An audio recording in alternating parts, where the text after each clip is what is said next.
coaches and themselves are made in good faith and should be respected.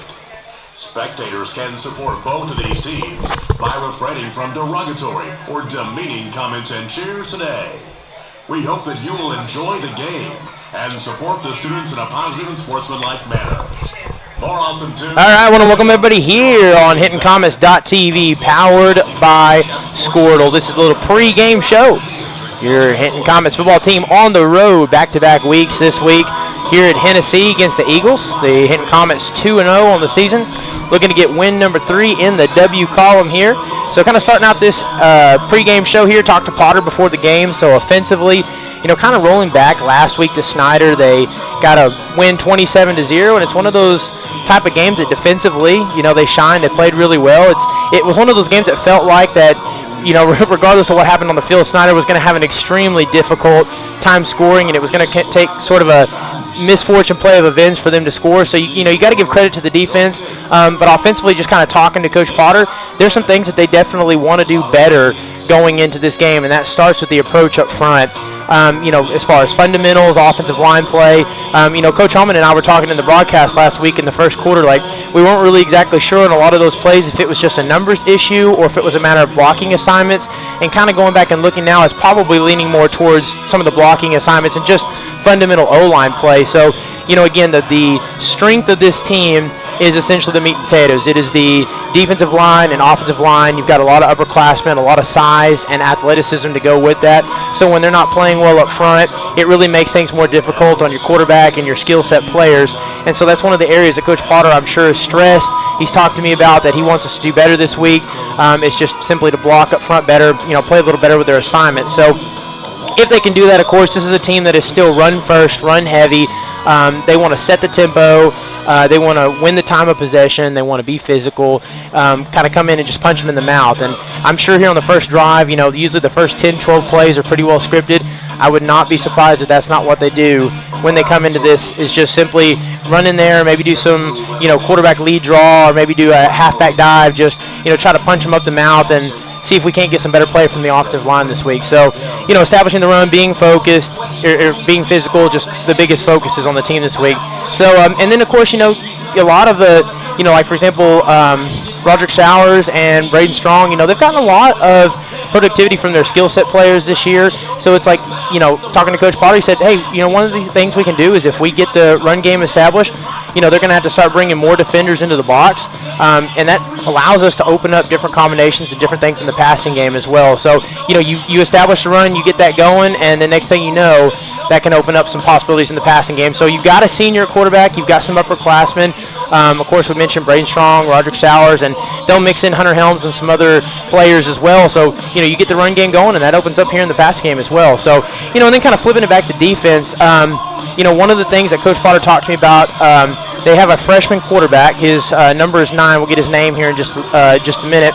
And he's a freshman quarterback, and Coach Potter told me this is one of those kids that he is going to be an exceptional player. He is just a freshman, already out there starting tonight, wearing number 9, going to be an exceptional athlete, and he's going to really grow into a tremendous player. So it's one of those, you know, type of players that you're going to have to deal with over the years. And he said he really has that athleticism and that skill set that he's going to make the Comets have to work tonight. So, you know, the big way to stop a quarterback that does that is you need the defensive line to be dominant up front, because you need to make them one-dimensional. You know, Coach Potter said they do a lot of RPOs, run-pass options, things to get the quarterback mobile. So, again, you need your defensive line to be dominant up front, make them one-dimensional, and then you need your linebackers to stick to their assignments and to do their job and, you know, kind of fill in the gap. So we are just getting ready here, 9:39, until we get this kickoff started. So we're here on the pregame show. We're going to take a quick moment. We'll be right back here on HintonComets.tv.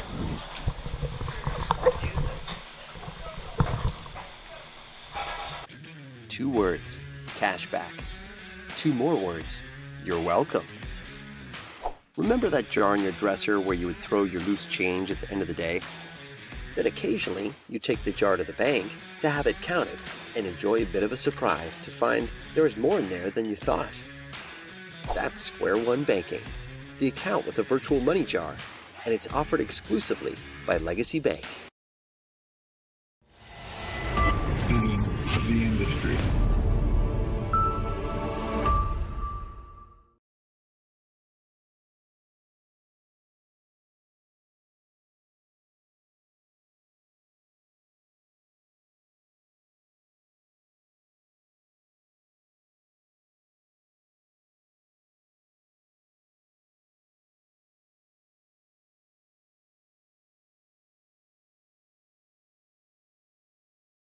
Christianity is about walking by faith, living with hope, and sharing our love. And the greatest of these is love.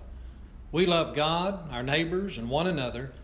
And we would be delighted for you to come share the love of God with us at the Hinton Church of Christ, 307... All right, just kind of cutting back here, taking a quick break, and back in the pregame show here on HintonComets.tv. Of course, your Hinton Comets on the road, back-to-back weeks here against the Hennessey Eagles.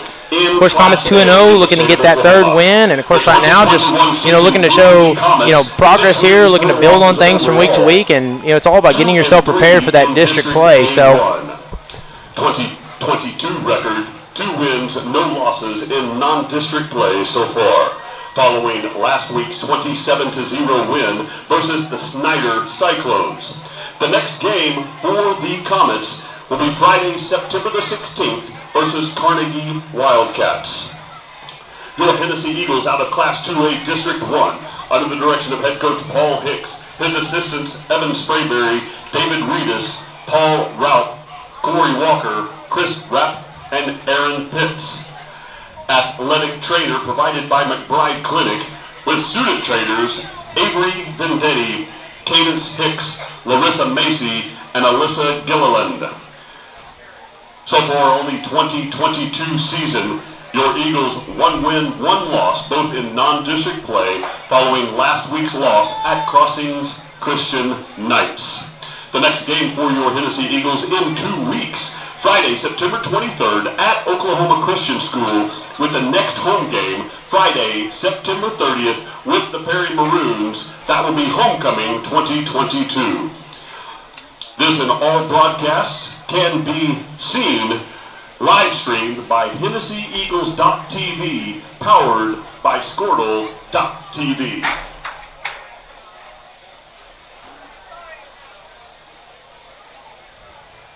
all right, here, so kind of in the pregame live show, don't want to be fighting with anybody over the mic, so kind of letting you guys hear just a little pregame festivities, what's going on here. Comets on the looks like on the west side here, going to make a spirit line, so tells us we're just a few minutes away from getting this game started. So we're going to kind of keep the camera on, stay live here on HintonComets.tv, and let you guys enjoy some of the pregame action here.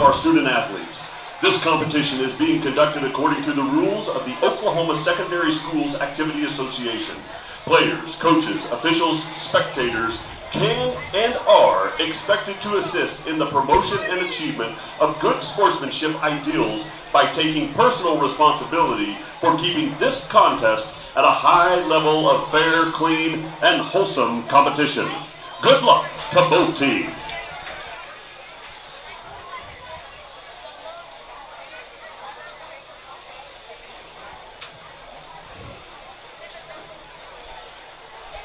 All right, so kind of want to just cut here while we have a little break here to talk. Kind of going back here a little bit, talking about defensively. One of the key players here for all you guys watching here on HitComets.tv. Of course, we know our players really well. We know exactly who's been doing a lot of productivity, who's been playing well. The player to watch on the Hennessey Eagles sideline is going to be that number 9, Titan Hicks. It's the one that Coach Potter was kind of raving about this week.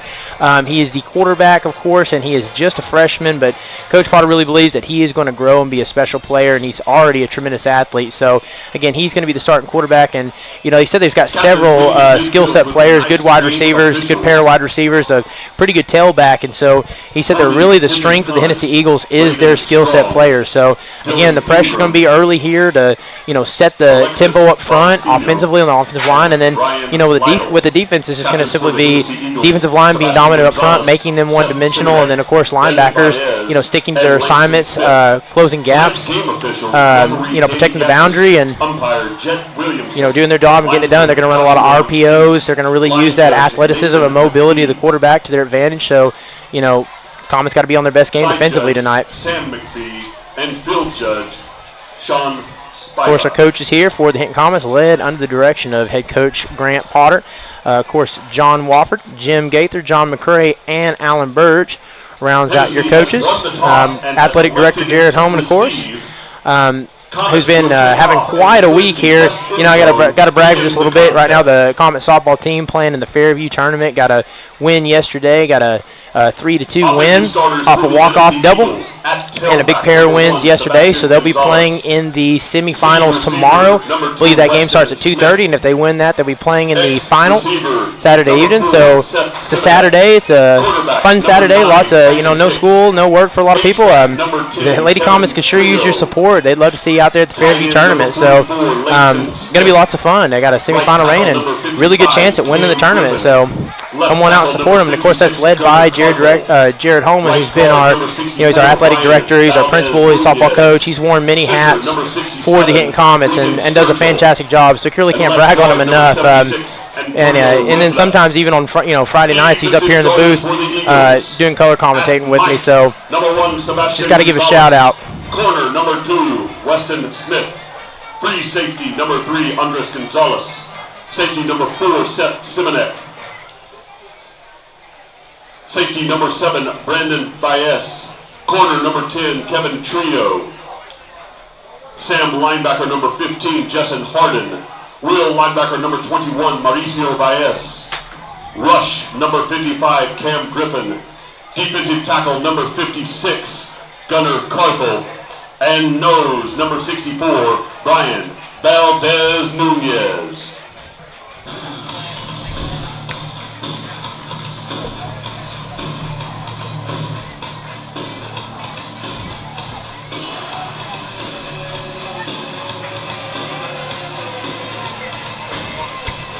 And out come your Hinton Comets.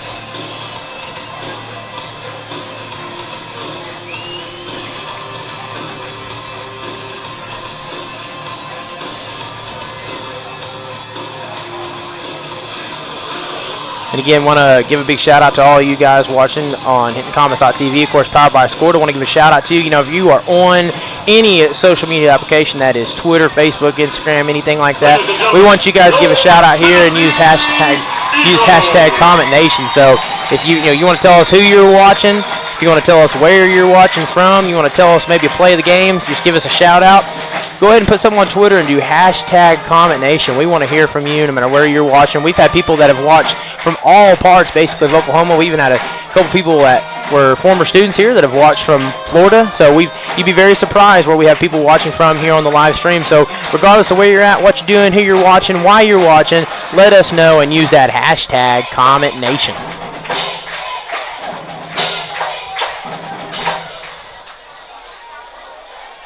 All right, so the Comets will start the game by kicking off, which means they'll receive the ball in the second half. So we'll get to take a look at the defense first. And Hennessey will trot out to receive. It looks like number 10, Kevin Trillo, will be back to receive for the Eagles. Ryan Lytle has the ball teed up at the Of course, Ryan Lytle, who's done all the kicking duty so far for the Comets, done a fantastic job too. Kicks the extra points, does the kickoffs. He's a senior, plays along the defensive line, and he's doing a fantastic job.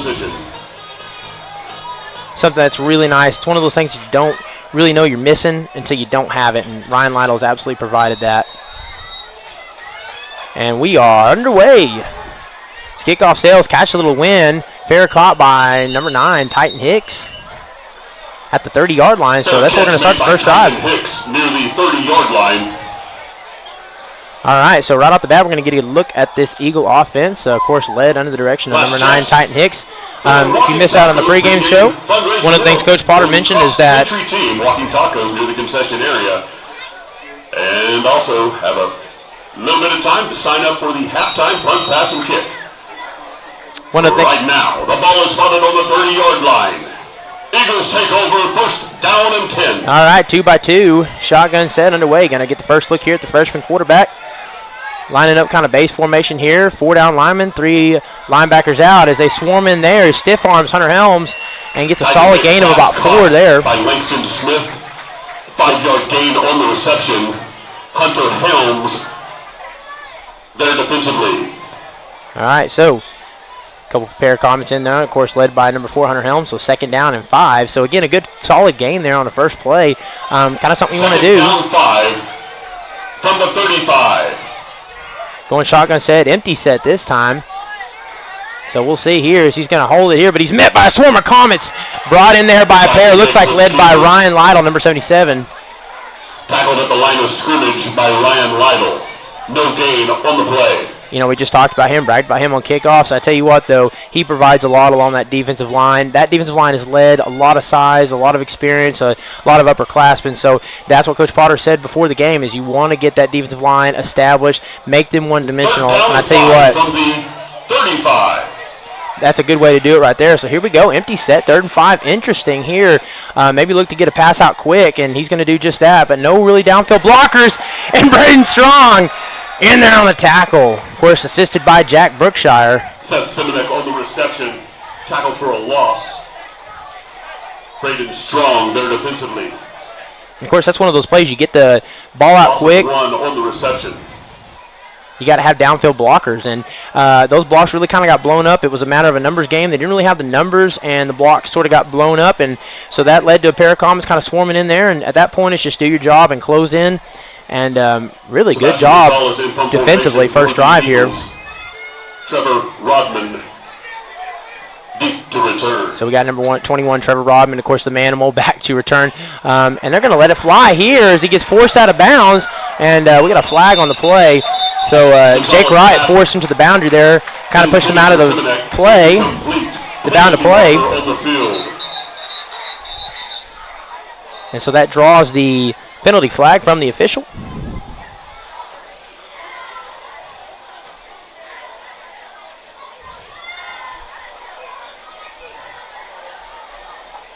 And so we'll kind of wait here and get the call. Pretty evident what the call will be, but we're going to go ahead and get that anyway. Holding on the defense. So it's a holding call on the defense. Penalty from the line of scrimmage. Yardage gain enough for the Eagles. First down and 10. So again, some penalties hurt a little more than others. That one right there, you know, no really way to sugarcoat it. That's a painful penalty on a 4th down when, you know, you had good field position, and those kind of penalties give you a new set of down and distance for the Eagles. So that puts Chains back at 1st and 10. Looks like the ball's on about the 44-yard line. And this time they're going to have a halfback in there along with them. That's Sebastian Gonzalez. Comets still kind of sticking in their cover 2 look. 4 down linemen, 3 linebackers. They're going to have to break a block here. Number 1 trails up the field. Has to make one man miss, does, and that's a good gain of 9, led by Sebastian Gonzalez. Screen pass caught by Sebastian Gonzalez. They're saying, tell you what, they think they got the ball. The Hinton Comets do. And they're saying the Hinton Comets have got possession. As Milo Gonzalez there, but a flag on the play, so a lot to unpack. Looks like that ball might have come out late, and Milo Gonzalez fell on it. The signal from the official is that it's Comet ball, but we do have a flag on the play. Maybe a little something that happened afterwards down there in the pile, so.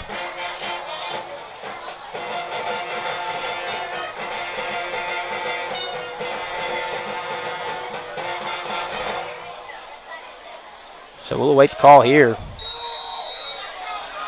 Inadvertent flag thrown on the field. All right, so they pull the flag, and we'll start right here following the turnover. So again, Comets, turnover battle, you know, one of those things week 1 they did. Won the turnover battle 5-zip. That's how you do it right there. So they'll get the ball here. First look, hands up, has a gap, and dives forward there. Gain of 5 by Jake Wright. Crosses midfield. Brendan Baez with the tackle. 4-yard gain on the carry. You know, that's one of the great things here, too, is just the amount of variability they have in their skill set. They got, you know, Hunter Helms, they have Trevor Rodman, they have Jake Wright. You're going to get a lot of different looks. They got 2 or 3 guys they can play at that tailback position. And I tell you, the one who drops his shoulder and kind of is the most physical right now is definitely Jake Wright. Of course, Trevor Rodman has really stepped up his game, too. As he carries again, gets on the carry, spins out, makes another man miss. Shoestring tackle, and that's going to be enough for a first down. Jake Wright brought down near the 30. Check that. Brought down near the 43. So a pair of runs. Riddle with the tackle. First down and 10 for the Comets. So a pair of runs to start the game here. Nice. First a modest gain on first down, and then right there breaking it open. And I tell you what, that was a nice spin move too. And again, this is what Coach Potter talks about. You know, you want to establish the run, and that's exactly what they do coming out the gate. You know, the first 10 or 12 plays are usually scripted. And it's going to be a QB lead there, and I tell you what, that was absolutely blown up. As that's number 1, Sebastian Gonzalez in there on the tackle. For a loss Cameron Griffin there defensively. And that was a 2-yard loss on the carry. And that's a little shades of last week. That's one of the things that they, wanted to get better at is that, they had a lot of players swarming in the backfield last week. Running game didn't work, especially in the first half, to the extent that they wanted it to. So right there was kind of a little bit of a flashback of what happened in the first half against Snyder last week. Second down 12 from the 44. And it looked like just on both sides of the line there. So maybe a numbers thing is they're going to hand it off the middle here, and Hennessey kind of sniffs that one out too. And that's a no gain on the play. Stop at the line of scrimmage. Mauricio Valles and Sebastian Gonzalez with the stop defensively. And no gain on the carry. Potter talks a lot about their skill set players. This number 1, Sebastian Gonzalez. He plays tailback. You could see the athleticism when he's on offense, and there he is playing the Mike linebacker position right now. He absolutely just stuffs that run up. And so he's, definitely looks like one of those numbers you're going to have to watch throughout the game. Looks like a difference maker on both sides of the ball. So snap, lets it fly this time. Has a step on him. Can Bryn Strong finish? And that's covered by number 4, Seth Simonek. Taylor's pass intended for Strong. Incomplete. Seth Simonek on coverage. I'm proud of myself. I got that last name, Simonek, right. Upcoming for the Comets. And I tell you what, a little contact, you want to let the boys play, and nothing wrong with that. And, pretty good coverage there. Of course, the one thing they always coach you up is force them to the boundary. So did a good job of forcing the boundary. Braden might have had a step on him initially. Punt formation for the visitors.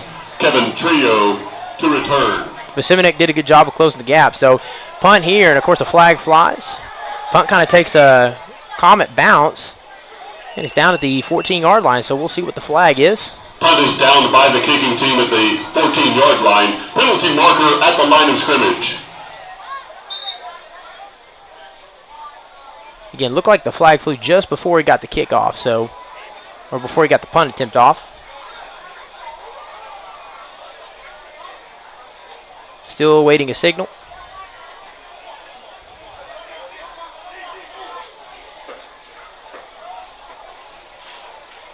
You got to re-kick here. Looks like a false, illegal formation.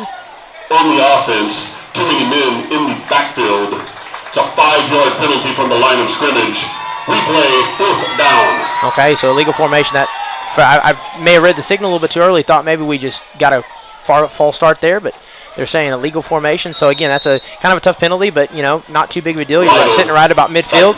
To punt for the Comets. And I'm sure Ryan wouldn't mind a second chance punt. We're getting another flag here. We had a player jump off sides. Look like number 7, Brandon Valles.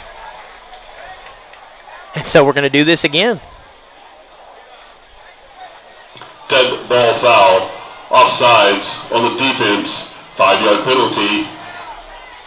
Remains 4th down. So we'll do the shuffle right now as we do a little back and forth, and that's just excitement. You get a penalty like that, you kind of pin them back. You got a chance to really, try to blow the play up and get the ball on your side of the field. So just a little excitement there, and it lets you in offside. So again, good punt there. We'll see what kind of roll it takes. I tell you what, this takes a great roll. They're going to pin this inside the 5, down at the 4-yard line, and Ryan Lytle. How about that? Lytle's punt down by the kicking team at the 4-yard line.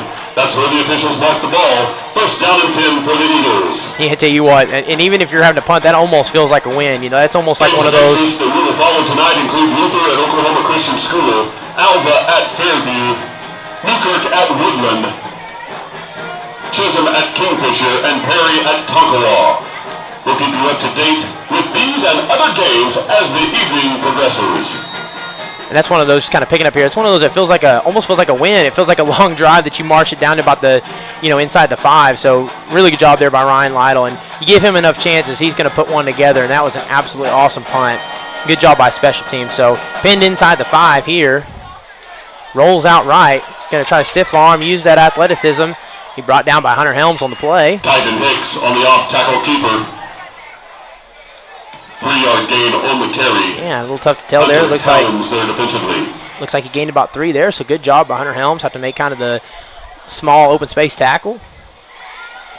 That's one of the things the Comets have done really well, tackling, not a lot of missed tackles. One of those things that if you're going to play good defense, you have to make open field tackles. You have to do your job. You can't be the second or third man that's bringing down the quarterback or the tailback on plays like that. So 2nd down 7 from the 7-yard line. So again, the 2x2 look, they're playing a lot of that tailback here. Flips it out to him and has to make one-man miss. Looked like a number 44 laid a block in the back.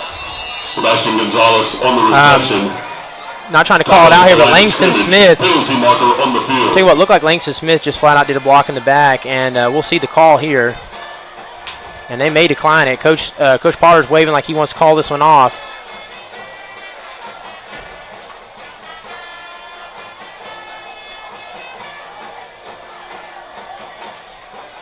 And if they do, it's going to be 3rd and 9, I believe. 3rd and 8, 3rd and 9.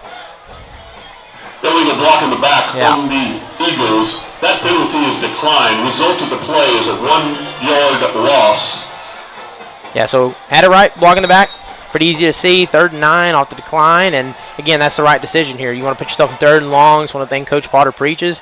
And you're in a position to do that. And, of course, you're down inside on about the 4-yard line. So, really big down here. 4 down linemen, 3 linebackers, 2 back.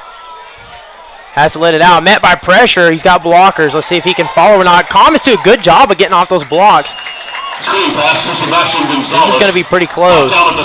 Looks like he has enough for the first. Down and 10 for the Eagles. So I'll tell you what, Hunter Helms, Braden Strong, and Levi Taylor, they did a pretty good job on that play. Got off the blocks pretty quick, but just didn't close it quickly enough. You might want to close in a little bit quicker on that, and it looked like the way the play was developing, that might have been one that we could get in there and stop short, but just kind of showed the wheels off a little bit, the athleticism, and got enough for the first down. So big conversion there. 2x2. He's going to play keeper this time, but there's a swarm of Comets in there. Finished the job, of course, by Jake Wright. Ryan Lytle makes but the superhero in this was number 77 Ryan Lytle again. Loss on the carry. As it looked like he was all arms like Superman flying there. I tell you what, that's quickness and athleticism right there. So good job of disrupting the play as Zach Huxell, number 75, is going to come in and sub for the big man.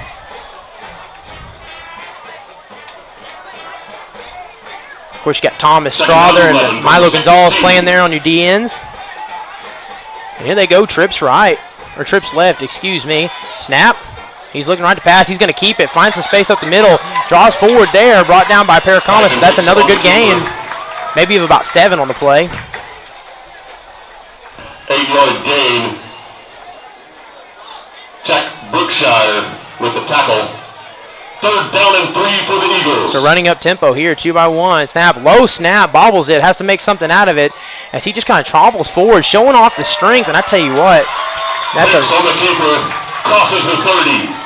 1st down and 10 for the Eagles. That is a flat-out impressive run there by number 9, Titan Hicks. That was determination. He had about 3 or 4 Comets with arms wrapped around him and just couldn't bring him down on that play. That was just flat-out determination. So, again, this is what Coach Potter talked about before the game. He said their skill set players are extremely good and they're young. And, I tell you what, just kind of looking at Titan Hicks, it doesn't look like a freshman to me. So that kind of tells you what kind of player he's going to be. And so, really offensive look just from last year, a lot different look offensively as they roll back into that empty set again. Comets, 4 down linemen. And we got a whistle here, a flag on the play. So we'll get the call. That flag came just before the snap.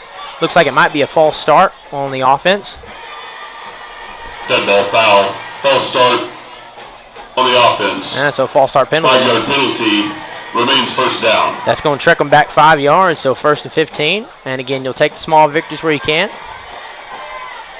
And if you're just joining us here, 3:55 is, one of the things that the Comets have really yet to deal with the first couple of weeks is they got a team that has eaten up a lot of clock time. That time of possession is something that the Comets are used to being on the right side of, and, they've really done a good job of 1st down 15 from the 26. Chewing up a lot of clock as they're going to kind of go heavy set here on the offensive line.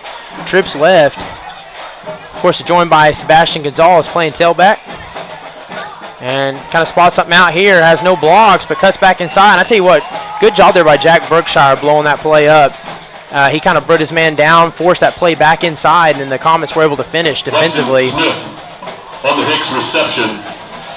Tackle made by Jake Wright. So they're going to give Jake Wright the credit for the tackle. Good job as well. But I tell you what, that one looked like I started with Jack Brookshire. Really kind of blowing his man up and forcing the play inside. He's got an open receiver here, number 2. Can he connect? Oh, and actually sails over the head. Maybe a little miscommunication there as Weston Smith and Seth Simonik were both open on that play, and I'm not sure if they knew whose ball that was headed to. Looking at it, it looked like it was sailing for number two, Weston Smith, but then the more air the ball seemed to get on it, it started to look like it was going more towards the go route of Seth Simonik. And so Comets kind of get a little fortunate turn of events there, as now we're staring down the barrel of 3rd and 15. 3rd down and 14 from the 27-yard line. It's a big down here. Shotgun set 2-by-2. Snap. Looks right. Has to get this ball out quick. And that ball looked like it was intended for Weston Smith, but the disruption there from the Comets with defensive line, maybe a little miscommunication again up front for the Eagles, leads to a no gainer on a dead ball on the ground. 4th down upcoming for the Eagles. So again, a drive that was kind of chewing up a lot of clock and building some momentum, and the Comets kind of put a stall on that. So good look there. Got a little benefit there from a false start penalty. And a couple of miscommunication on the back-to-back plays. So this time they need to watch for sure is Sebastian Gonzalez. He's going to punt it this time. And Trevor Rodman back there to field it. He's actually going to run this one out. Makes 2 men miss. Cuts to the boundary at the 50. The 45's got blocked to the 20. Sailing past. One more man to beat. 15, 10, 5. Touchdown, Comets. Penalty marker on the field. But a penalty on the field. So we will see the call there. And another flag out late. It's a pair of flags. So we'll see. Anytime you get that much blocking in open space, A second penalty marker after the play. You always got to look, was there a hold? Was there a block in the back? And so we're going to sort that out. But if not, Comets may have just gotten a punt return for a touchdown.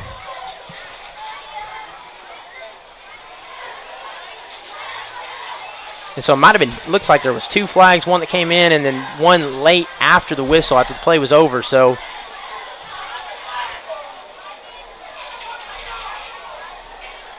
again, early indicators on this one may be on the Comets. And if it does, that's an extremely big flag, crucial penalty there, very painful. And that seems to be the indicator.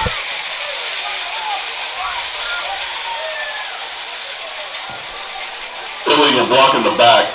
Yep, so that's a block in the back. On the return team, 10-yard penalty from the point of infraction.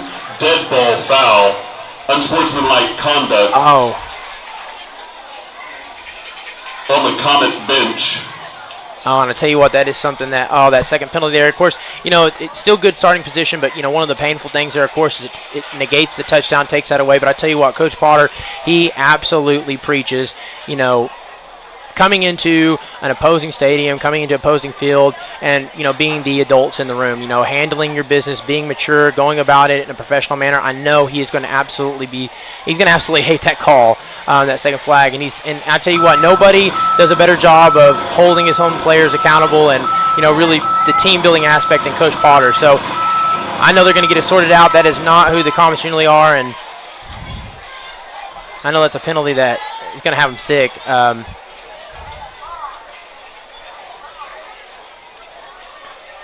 So again, a ball on the 41-yard line. So penalties. Officials mark the ball at the Eagle 41-yard line. Comets take over. So a lot to sort out there. Unsportsmanlike penalty, and of course a block in the back as well. So that puts the ball on the 41-yard line. That negates what would have been the touchdown on a punt return by Trevor Rodman. So Rodman there at tailback though. Cuts here, and that's a big loss there on first down, 2, maybe 3 yards. And that's number 56, Gunnar Carthel in on the play. Gunnar Carthel with the tackle. I tell you what, he's a little slow to get up as he's kind of holding his arm. 2-yard loss on the play. He's going to shake it off and get back up. So 2nd down and 12. And again, a lot of, sometimes it's one of the biggest things. You get a penalty like that, it sucks a lot of air out of momentum, really takes away anything that you built. So you got to shake that off really quick. It's next play. You got to move on. You got to forget that ever happened and get back out here. And then to get that loss of 2 on the first play. 43-yard line. So again, look here, no safeties deep. They're bringing the house, and that's on a slant pattern to Braden Strong. But Weston Smith gets a hand in there and blocks that one. Incomplete. And I tell you what, we saw Snyder We saw Snyder do this a lot last week. We call that cover zero. Basically, no safeties deep. Everybody's up on the line of scrimmage. They're sending the house, and they're just saying, hey, whether it's a go route, whether it's a in route or a slant, upcoming for the visitors. Can you beat us? And they went right to it. Braden Strong, of course, probably the leader among that wide receiver core, and just went with a slant pattern. And you just got to give props to Weston Smith. Did a good job playing that and a good job breaking it up. So 3rd and 12 here, a big down. Minute 55 here in the first quarter, still 0-0. Both teams look pretty evenly matched so far. It's been a good game. Knapp. He's going to keep it here. We'll see if the linebackers can close, and they do. That tackle's made by number 21, Mauricio Valles. Mauricio Valles with the stop. Yeah, some Mauricio Valles. Down upcoming. I'll tell you that they did a good job. Just kind of play everyone back, keep everything in front of you, and then linebackers are playing with a little bit of space, and then they've got the speed and athleticism to close the gap. And you can already tell there's a little bit of a talent difference between a game like this week and maybe a game like last week at Snyder, where a play like that might have broken off for more yardage, or even against Merritt. So Hennessey really kind of showing their wheels, showing their skill set so far. And tell you what, it's been a good game. Comets going for it on 4th down. Sets back to pass. Tries to get it in there to number 9. That play's broken up. Intended for Roderick Sowers. Seth Simonek breaks it up. Comets turn the ball over on downs. So we get a turnover on downs. Tell you what, a lot of back and forth. Remember, all Hennessey Eagle football statistics and team information can be found at maxpreps.com, or you can download the MaxPreps app on your smartphone or tablet. Follow our players' offensive and defensive statistics and check out our players of the week, as well as game day pictures and video. All this at maxpreps.com. So I tell you what, a lot of back and forth here. We've been living at midfield, it seems like. This is a good football game. Both teams showed up. There's almost a feeling of importance of this game. Of course, every game is important, but these non-district games, you just never know from week to week as that snap is bobbled. And coming in there on the tackle, looks like Jack Brookshire forced him to the boundary. I tell you what, senior Jack Brookshire just stands him up strong. And that's a loss of maybe about 1 on the play. And I tell you what, can't brag enough on Jack Brookshire as a senior this year. And it's one of those deals you go back and watch, you talk about the game, and it just seems like he just has an eye for the ball. I mean, he seems to be wherever the play is, and there he is on an assisted tackle. And just like that, a real quick pair of downs leads to a 3rd and 9. There defensively, 1 yard gain on the carry, brings up 3rd down and 9 for the Eagles. And bunch formation to the right. So they're going to follow that way with number 2. And he's met by a block. Number 5.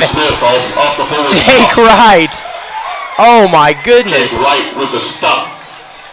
Jake Wright absolutely blew up the left side of that play. The strong side, oh, my goodness. Tell you what. 1 yard loss on the play. Brings up 4th down and 10 for the Eagles. There are about 2 or 3 plays a game, it seems like on a weekly basis, where if you're an opposing team and you didn't watch film on Jake Wright, you don't know how hard he hits, you're going to find out, because there are 2 or 3 plays seemingly every week where he comes in there and just absolutely lights it up. And you saw it there. That's why we call him the Manimal from time to time. He is just absolutely physical, and when he leads... And that's the end of the first quarter of play. After 1 complete, no score. When he leads, you're going to absolutely feel it. So, score 0-0 here at the end of the first. We'll be right back for the start of the second here in just a moment on HintonComets.tv, powered by Squirtle. South Spencer in Hinton, Oklahoma. Join us on Sundays for Bible classes for all ages at 9 a.m., worship at 10 a.m. and 6 p.m., and midweek Bible study on Wednesdays at 7 p.m. Support your school's booster club and get your business in front of thousands of potential customers. Talk about a win-win. Advertising packages start on this streaming station for less than $10 a game. Call 405-726-0835 or email adam@squirtle.com right now for more information. Stream with Pioneer iVideo and more. Live, recorded, on demand, all in HD. Easily find and watch your favorite shows and movies. Anywhere. On any device. Perfect for the entire family. And easy to use. Enjoy Pioneer iVideo today.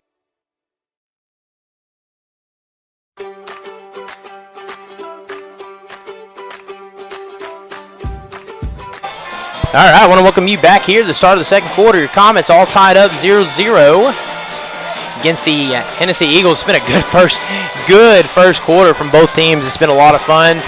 Defensively, that's been the show so far. Both teams defensively, of course, a couple of crucial penalties from both sides. Comets got a couple of painful penalties on the special teams, and Hennessey as well on the offensive side. So we've kind of been living right here at midfield for a while. As he's going to go for it here. Number 9 rolls out, has to find a man deep. So far, he had one that broken open, but he's going to try to keep this for himself, and that is not enough. Sergeant Hicks on the scramble feet.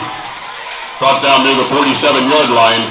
Eagles turn the ball over on downs. So that's a turnover on downs. I tell you what, he kind of missed him late, but Weston Smith, right when they got down the field, had just completely broken open. I thought they were about to let it fly and find a touchdown on a go route downfield by Weston Smith. But I tell you what, that's one of the advantages. You've got number 9, Titan Hicks, who's really played an incredible game so far, but he is a freshman, so there's some of those throws that, you know, if you were a junior or senior, you might take a shot at that. Right now in a 0-0 game, when, you know, the defense has played well, you're not going to take those chances. So following turnover on downs, Comets take over. First down and 10 from the Eagle 45. So Twins out right. Snap. He's going to let it fly. That looks like intended for Braden Strong, who extends out of bounds. And no completion there. Taylor's pass intended for Strong. Incomplete. So, again, you know, Coach Potter said the last couple of weeks they want to try to get a little more of the passing game. Yes, they are a run-first team. They want to try to open up things in the passing game. And so far, I believe 0-3, maybe 0-4. They tried a couple slant patterns last drive. I believe they're 0-4 for passing. So you got to give props to Hennessey. They've done a good job of defending the pass so far. And, of course, that ball just a little bit too much air on it. Levi Taylor's done an awesome job this year throwing the ball. He's a senior quarterback. So, you know, you want to take chances like that. So they're going to keep the Twins look. Does a fake here. No, makes a shoestring tackle. Number 15, Jessen Harden. Tripped up by Jessen Harden. And I tell you what, that's a fortunate turn of events there, because if he doesn't make that tackle, Jake Wright is more than likely eating up a lot of yards with that one. So that's a huge tackle for Hennessey, because Jake Wright is a hard dude to bring down. And so looks like Trevor Rodman's going to come in and sub for Jake Wright on third down. So this, again, it's not a big third down, but it feels like a big third down. It seems like this is just where we have seemingly been for the entirety of the game so far. Third and 8, Rodman in motion. So he keeps it here, has space. He's going to get enough for the first here. Powers down. Levi Taylor on the keeper. And Taylor on the keeper will be enough for first down. So first down and 10 for the Comets. Big play, and of course, good job there. That's one of the nice things about that pre-snap motion, is it gets the defense looking the opposite direction. And you know, you have to be careful because Trevor Rodman's one of your playmakers. So defense was kind of turning their attention to him, and that just left a numbers game for the Hinton Comets on the right side. They had plenty of blocks and open space, and once Taylor gets moving, he's a tough guy to bring down as well. So good play there. They needed that, and as they start inching closer here, under center, hands off Trevor Rodman, makes one man miss, powers forward for gain of about 5 on the play. Trevor Rodman on the carry. Cameron Griffin and Kevin Trio with the stop defensively. 5-yard gain on the carry. So again, kind of getting that run game going now. This is something in the first quarter. There were a couple of plays here and there where Hennessey was kind of living in the backfield, blowing up plays, putting them in second and third and long situation, and now you're starting to eat up yards. You're starting to get things working in the ground game. 27-yard line. And so we'll see if they look to stick with that. Trevor Rodman playing back, tailback, hands off here. Got a man outside, one to beat. And good job there by Mauricio Valles again on the tackle. That's his third of the game. Put a flag on the play. That plays in the backfield. Looks like, yeah, probably a legal shift or a legal motion, because I don't think Levi Taylor was intended to hand the ball off to him on that side. So looks like either a legal motion or a legal shift. And that'll march them back for sure. Illegal shift. Yeah, an illegal shift. On the offense. And that was one of those. That was one of those on the play. Second down. At the snap, pretty evident there, just a matter of where they're going to throw the flag on it or not. So that'll march them back. Of course, second and 10. Again, the idea here, you know, I'd be thinking, you know, this might even be 4-down territory for the Hinton Comets, but second down here, you don't have to get it all in one play, but it'd be nice to put yourself in third manageable, maybe try to chomp off 5-6 yards. Could definitely see this either being a they'll motion back here, Jake Wright. So I bet it's a handoff, and it sure is, as he follows up his blocks up the A-gap and puts himself in about 3rd and 6. At the line of scrimmage, Gunnar Carthel with the stop defensive lead. So again, once they loaded him up on the line and kind of motioned Jake Wright back, you had an idea of what was going on there. And solid play. On the carry. Solid play, of course, sitting at 3rd and 6. Down and 6 upcoming for the visitors. Of course, maybe not as much as you'd like to get on that 3rd and 6. Defensively, you like looking at 3rd and 6 a little more than you would maybe at 3rd and 3 or 3rd and 4. So this is one of those that the Comets 0 for 4 so far in the passing game. Do they go back and try another passing play on this? Do they follow the QB lead? And we may get a timeout here, and that's exactly what we're going to get. So the Comets are going to take their first timeout, and so are we here on HintonComets.tv. We'll be right back here in just a moment. Powered by Squirtle.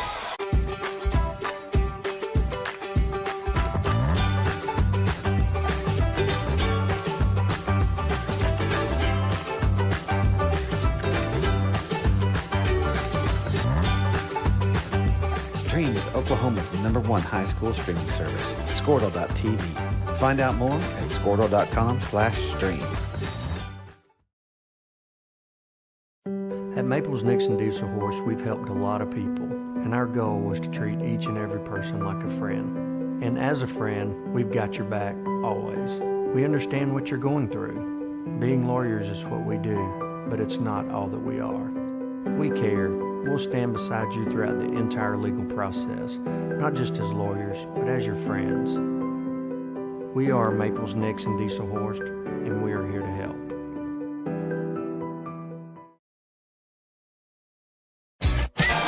All right, we're going to welcome you back here. Just breaking out of timeout. Comets took their first timeout, 2 remaining. Of course, the Eagles still have all 3 of their timeouts. It's a 0-0 game. 3rd and 6 following the halfback dive by Jake Wright. So, again, another big 3rd down situation here. In motion, he's going to keep it up the middle. Has to make one-man miss. Grabs a hold of a jersey there as Gonzalez tries to bring him down. And he's going to be about a yard or 2 short. Of course, a ball inside the 25. So, have to believe that this is 4-down territory for the Comets with the way this game is going so far. And the offense stays on the field, so that is the indicator.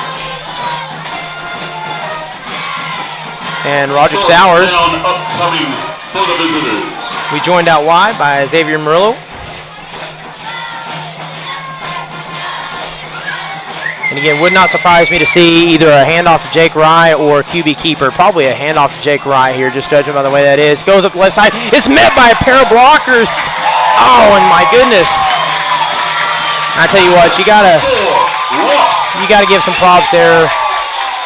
You gotta give some props there to the Hennessey defensive line, as they knew what was coming. And sometimes it's just a one-on-one battle about beating your man. And the tackle up. Comets turn the ball over on downs. Officials mark the ball at the Eagle 25-yard line. Eagles take over, 1st down and 10. And it looked like one of those plays where they just beat their man. They had about 3 or 4 men on that defensive line that just flat out beat their linemen up front. So got to give credit where it's due. And this game, 0-0. This is a fun game. Both teams just absolutely bringing it defensively. So snap here, working quick. Again, another low snap. Has to follow. Brought in there by a tackle. Looks like Ryan Lytle finishing the job for the Comets. Big tackle for a loss. Ryan Lytle, very defensively. I tell you what, that is 2 good plays by Ryan Lytle. It's really just the kind of no gain on the carry. It's kind of just the different mix of players, the kind of diversity of the players. Like you've got upperclassmen, it seemed like every different player, whether it be Ryan Lytle or whether it be Jack Brookshire or whether it be Milo Gonzalez, it's just you've got a plethora of different players that seem to make plays for this Comets team. And Ryan Lytle's in there again. He's going to blow another one up. I tell you what, and we talk about beating your man inside. That is absolutely what just happened. Back-to-back plays. Ryan Lytle again sort of taking this drive over. With the stop defensively. As it's now staring down 3rd and long, 3rd and 11. Officially no gain on the carry. 3rd down and 10. And I have to admit, I'm a little surprised to see Hennessey still going up tempo with how well the Comets have played up front. And so again, snap. He's going to look to fly. Has number 4 open. The question is he going to get enough? And he is not, as Braden Strong jumps in there for a tackle assisted by Levi Taylor. On the Hicks reception. And again, Great and strong there defensively. And again, good job just playing that off coverage there. You knew what the down and distance was. That's the goal. You played just enough off and then closed the gap on the play. So it looks like, of course, Seth Simonik was open, but that's just the way that's the way that's played by the defensive back. And then a good job on closing the gap as well. As we got a flag here, as this could be a costly penalty, depending on which side it's on. Didn't really get a good look, so we'll let the officials decide. Ball start, okay, so I tell you what. 5-yard penalty, remains fourth down. We talked about big penalties. There's one right there. That's been the name of the game. It's been good defense up front. That's going to kind of change things. It looks like they bring the special teams unit out. That's really changed things. You know, it took away a touchdown scoring punt return for the Comets, and it's taken away a couple of big drives for Hennessey. And upcoming for the Eagles. That really changes the look here. Gonzalez in punt formation. So Sebastian Gonzalez back to punt. Trevor Robin returning, punt up. And we'll see if he lets it roll, and he is, as it takes an Eagle bounce. And again, continuing to live at midfield. We're going to start this at about the 35-yard line. Down by the kicking team. Officials have marked the ball at the visitor 35-yard line. Comets take over, first down and 10. And I tell you what. Call for the Hennessey Lions Club punt, pass, and kick contest. Get signed up right now or get down there and pay $10 to prevent your name from being drawn. That's at the Lions Club table in the concession area. Punt, pass, and kick contest at halftime of tonight's game. Ball spotted on the 35-yard line. First down and 10 for the visitors. All right, first and 10. We'll see here. Pump fake, lets it go, has a man open. Roderick Sowers down at the 36-yard line. And there's your first completion, and it's a big one for the Hinton Comets. And just a pair of slants, kind of over the middle field, almost like a little bit of a seam route. And Roderick Sowers was open, gets inside his man, makes the catch. And he had one man to beat there, but you know what? 1 for 5, I believe, in the passing game. That's your first one. That's a big one right there. That flips the field, gives you some good momentum there on first down, and lets the opposing team know, hey, if you're going to stack the box, you're going to load up the line, we can beat you through the passing attack. Hand off there, have some space. Trevor Rodman powers forward for a gain of about 4 on the plate. On the carry, Justin Harden with the tackle. We got another penalty. We got another penalty marker on the far side, so interesting to see what this call is. You hope it's not a hold. Anytime it's a special run play and comes to after the play, it's one of those that's going to be maybe 10, 15 yards. You hope it's not a holding penalty.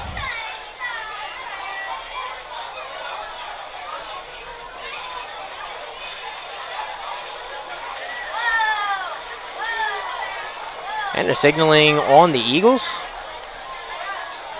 A face mask, okay. So face mask penalty on the Eagles. On the defense, 15-yard penalty from the point of infraction. I tell you what, that's a big penalty. Again, I feel like I've said this 3 or 4 times. A lot of these penalties have been very crucial, and so that's a big one for the Comets. That's going to spot the ball inside of the 20. So, again, inching closer to that red zone finally, as both teams defensively have played extremely well. So we'll kind of get some action here on the other side of the field. We'll see what the Comets make of it. First and 10, Trevor Rodman in the backfield. 2 receivers out right. Snap. He's going to be a keeper there. Play takes a little while to develop, and in the meantime, number 7, Brandon Valles. Brandon Valles, there defensively. In on the play.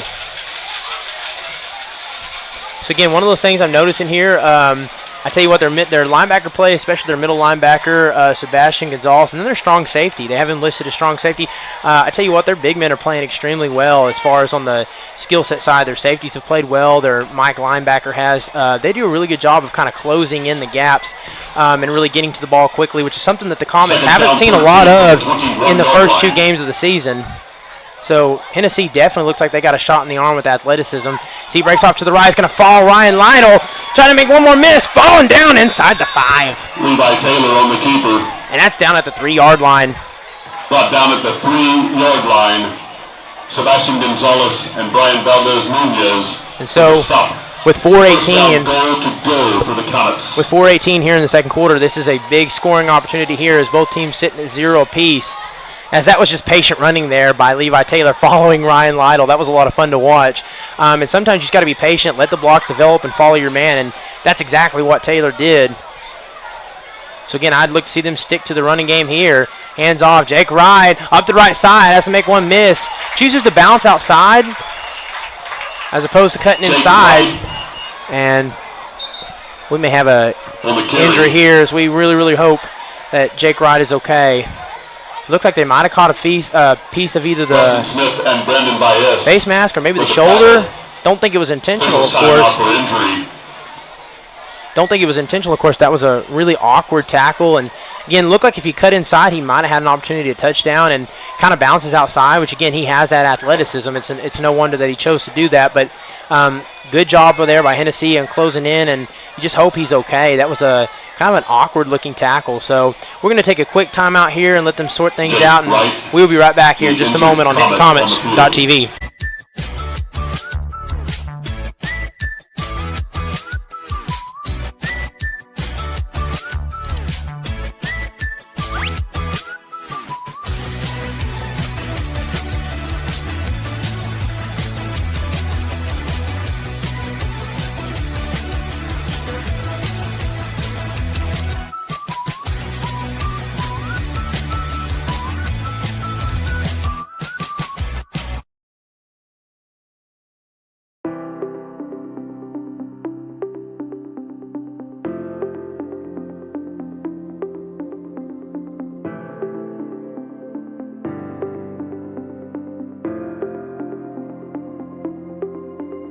Is it time for your school or business to purchase a new phone system? Give the experts at Versatile Networks a call. In most cases, we can provide a phone system with brand new phones for less than your current monthly bill. Call us for a free quote today. Allegiant Marketing Group produces inbound lead generation for our clients through integrated traditional and digital campaigns. We continuously develop new strategies, tactics, and productive efficiencies so you can reach your target market and get a measurable return on investment. This fast-paced world demands for your products and services to be presented at the moment your buyers need them. Targeted and innovative marketing creates your success. Call AMG today, your marketing partner. Dr. Matt Dieselhorst at Dieselhorst Sports and Orthopedics can help you get game day ready. Dr. Dieselhorst works with athletes of all ages, taking a coordinated approach to accelerate return to play and maximize athletic performance. His work with pros in sports training, injury prevention, bracing, functional rehabilitation, and imaging works seamlessly with his medical and surgical expertise. Get started by going to Dieselhorst Sports and Orthopedics. Let Dr. Matt Dieselhorst get you back on the field, backing all Oklahoma athletes on the field and off. 2 words, cash back. 2 more words, you're welcome. Remember that jar in your dresser where you would throw your loose change at the end of the day? Then occasionally, you take the jar to the bank to have it counted and enjoy a bit of a surprise to find there is more in there than you thought. That's Square One Banking, the account with a virtual money jar, and it's offered exclusively by Legacy Bank. The industry.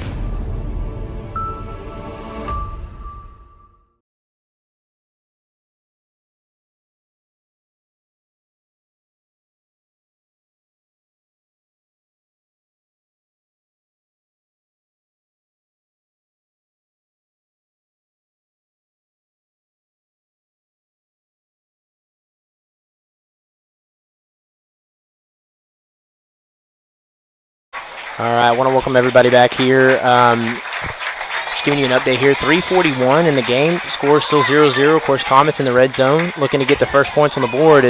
But kind of more important matters right now. Jake Wright, who's been down for a minute, is actually up now. He's being assisted by the coaching staff off the field. And I tell you what, our thoughts and prayers are just with him, and hope everything's okay. Hope it's nothing knee related. Early in the season, a lot of times you see a player go down, and the first thing you think is, well, maybe it's one of those that it's a cramping situation, and you hate to see. You hope it's not anything to do with his knee, and just hope he heals up quick. So Jake Wright, a big piece, along with Trevor Rodman. You know, a really, really good skill set player. Good on the defensive side, too, for sure. Just a pivotal player there, one of the big parts of their game, and so you just hope he's okay. And so just kind of catch you up, score 0-0. We've been living at midfield for a lot of the game so far, and Comets had one score that on a punt return that was taken back by a pair of penalties. And this is the closest. This is the closest we've gotten so far. So that ball's sitting on about the 2.5-yard line, if you want to call it that. I tell you, this is one of those plays. Maybe you get a yard or two closer. The last few weeks we called this playing the train, or a lot of times we do the choo-choo motion. Thomas Strother. It's been one of those fun plays where Thomas Strother gets the ball and just kind of decks it up the middle. So we may get a timeout called here, and we are. Second charge timeout. And so we're going to get timeout called here. And that's the second charge timeout. Of course, Hennessey still with all three of their timeouts. So with 3:22, that's one of those things that the Hinton Comets score here. Contestant in the Hennessey Lions Club punt, pass, and kick contest, Alan Phipps. Alan Phipps, start getting your arm, start getting your leg loose. You will perform the Hennessey Lions Club punt, pass, and kick contest immediately following the mini cheer and the Pride of Hennessey halftime show. Once again, Alan Phipps, congratulations, you're tonight's contestant in the punt, pass, and kick contest. So it's one of those, again, 3:22 left. You want to have all three timeouts on the board. Your offense plays up tempo, so just kind of something to keep an eye on here. So Comets with one timeout left. Of course, you don't want to take them in the locker room with you at halftime, so you want to use them. And this is a good time for that. Down goal from the 3. So from the 2.5, maybe make it 3. First and goal, as there's Levi Taylor. And we'll see here. We talked about that play a couple minutes. He's going to snap. He's going to run off. Met by a pair of blockers this time. Number 7 comes screaming in on the play. Brandon Valles again. With a stop defensively. And I tell you what, Brandon Valles, that may either be his 4th or 5th tackle, and 3 of them have been in the backfield. He has done a tremendous job. They've had a tough time containing him. 3-yard loss on the carry. Between him and Sebastian Gonzalez and Mauricio Valles, they've had a difficult time containing some of these Eagles on the defensive side. And of course, we could say the same thing about the Comets defensively too. It's just been one of those games. 6-yard line. So this kind of changes the dynamics here. 3rd and 6, big down, perhaps the biggest of the half so far. Snap, looks left, will he pass it? Kind of has to break back inside, and a flag on the plays. It looked like there might have been a little hold on the left side. On the keeper, Cameron Griffin with the tackle. Penalty marker. So if it's not a hold, we'll see what the flag was on. But it looked initially like there was a hold on the left side. And that would be a big penalty, of course, on the Comets if that is what the penalty is. Holding on the offense is the preliminary indication. Yep.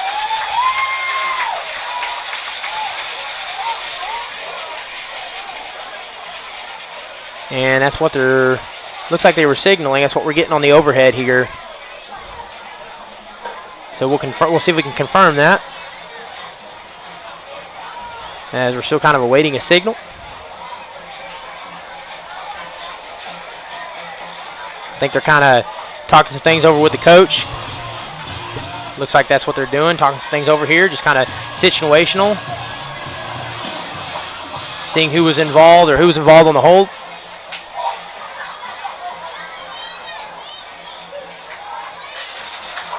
So it is a holding call, and that's going to march them back. I tell you what, that's a big penalty here.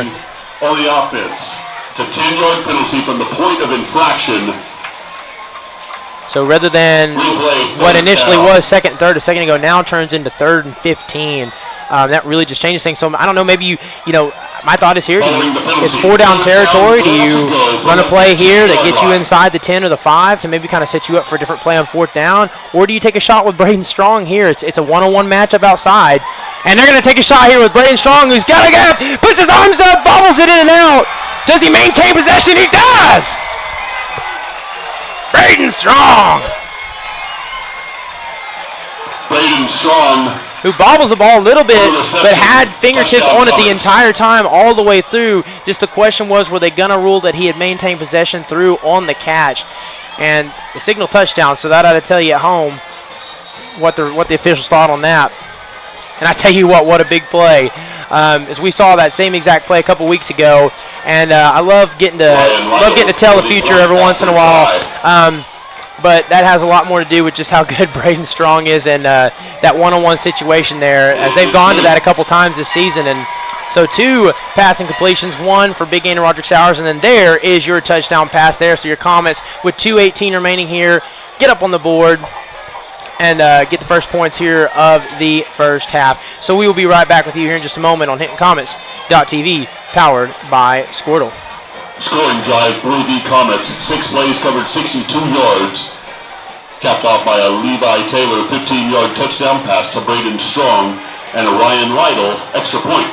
2 minutes, 18 seconds remain in the first half. Comets 7, Eagles 0.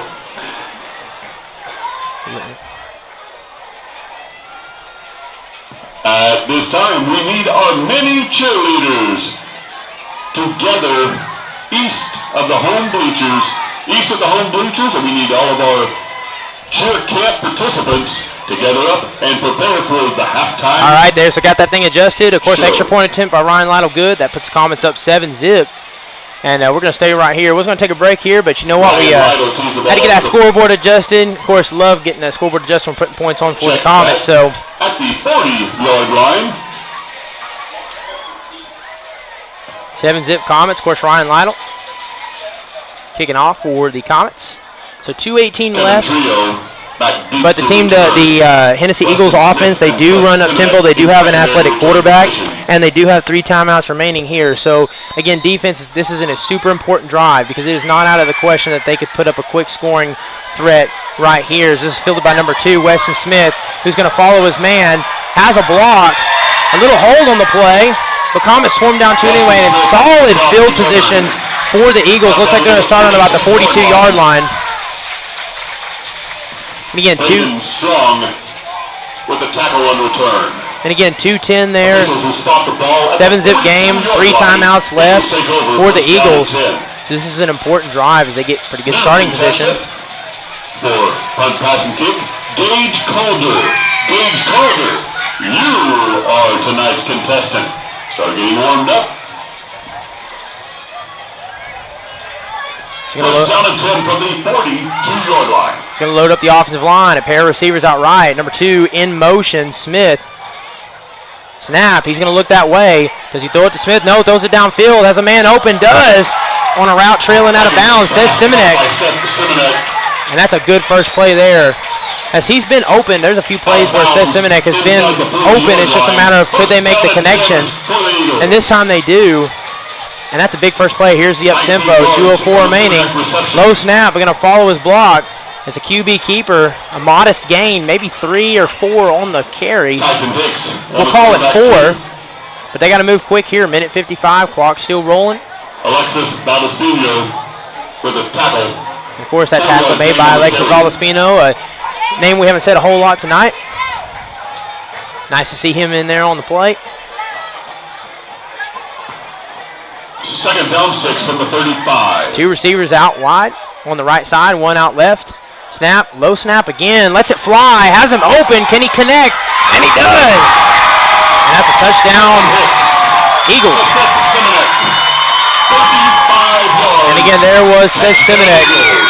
And again, Seth Simonek, one of the big players we just talked about, one of their big skill set players, one of their starters. He's been open several times tonight. They've had some issues in the first half connecting with him, and then on back-to-back plays, kind of a drag route trailing across the field. They find him out of bounds, and then right there, just kind of a sort of a go route that kind of trails to the sideline and had one man to beat. Just like with Braden Strong, had one man to beat, and once he did, it's could the quarterback connect with the throw. And of course, you know, freshman quarterback Titan Hicks, could he make the throw? And you saw right there a nice throw and completion there. So you have to give props.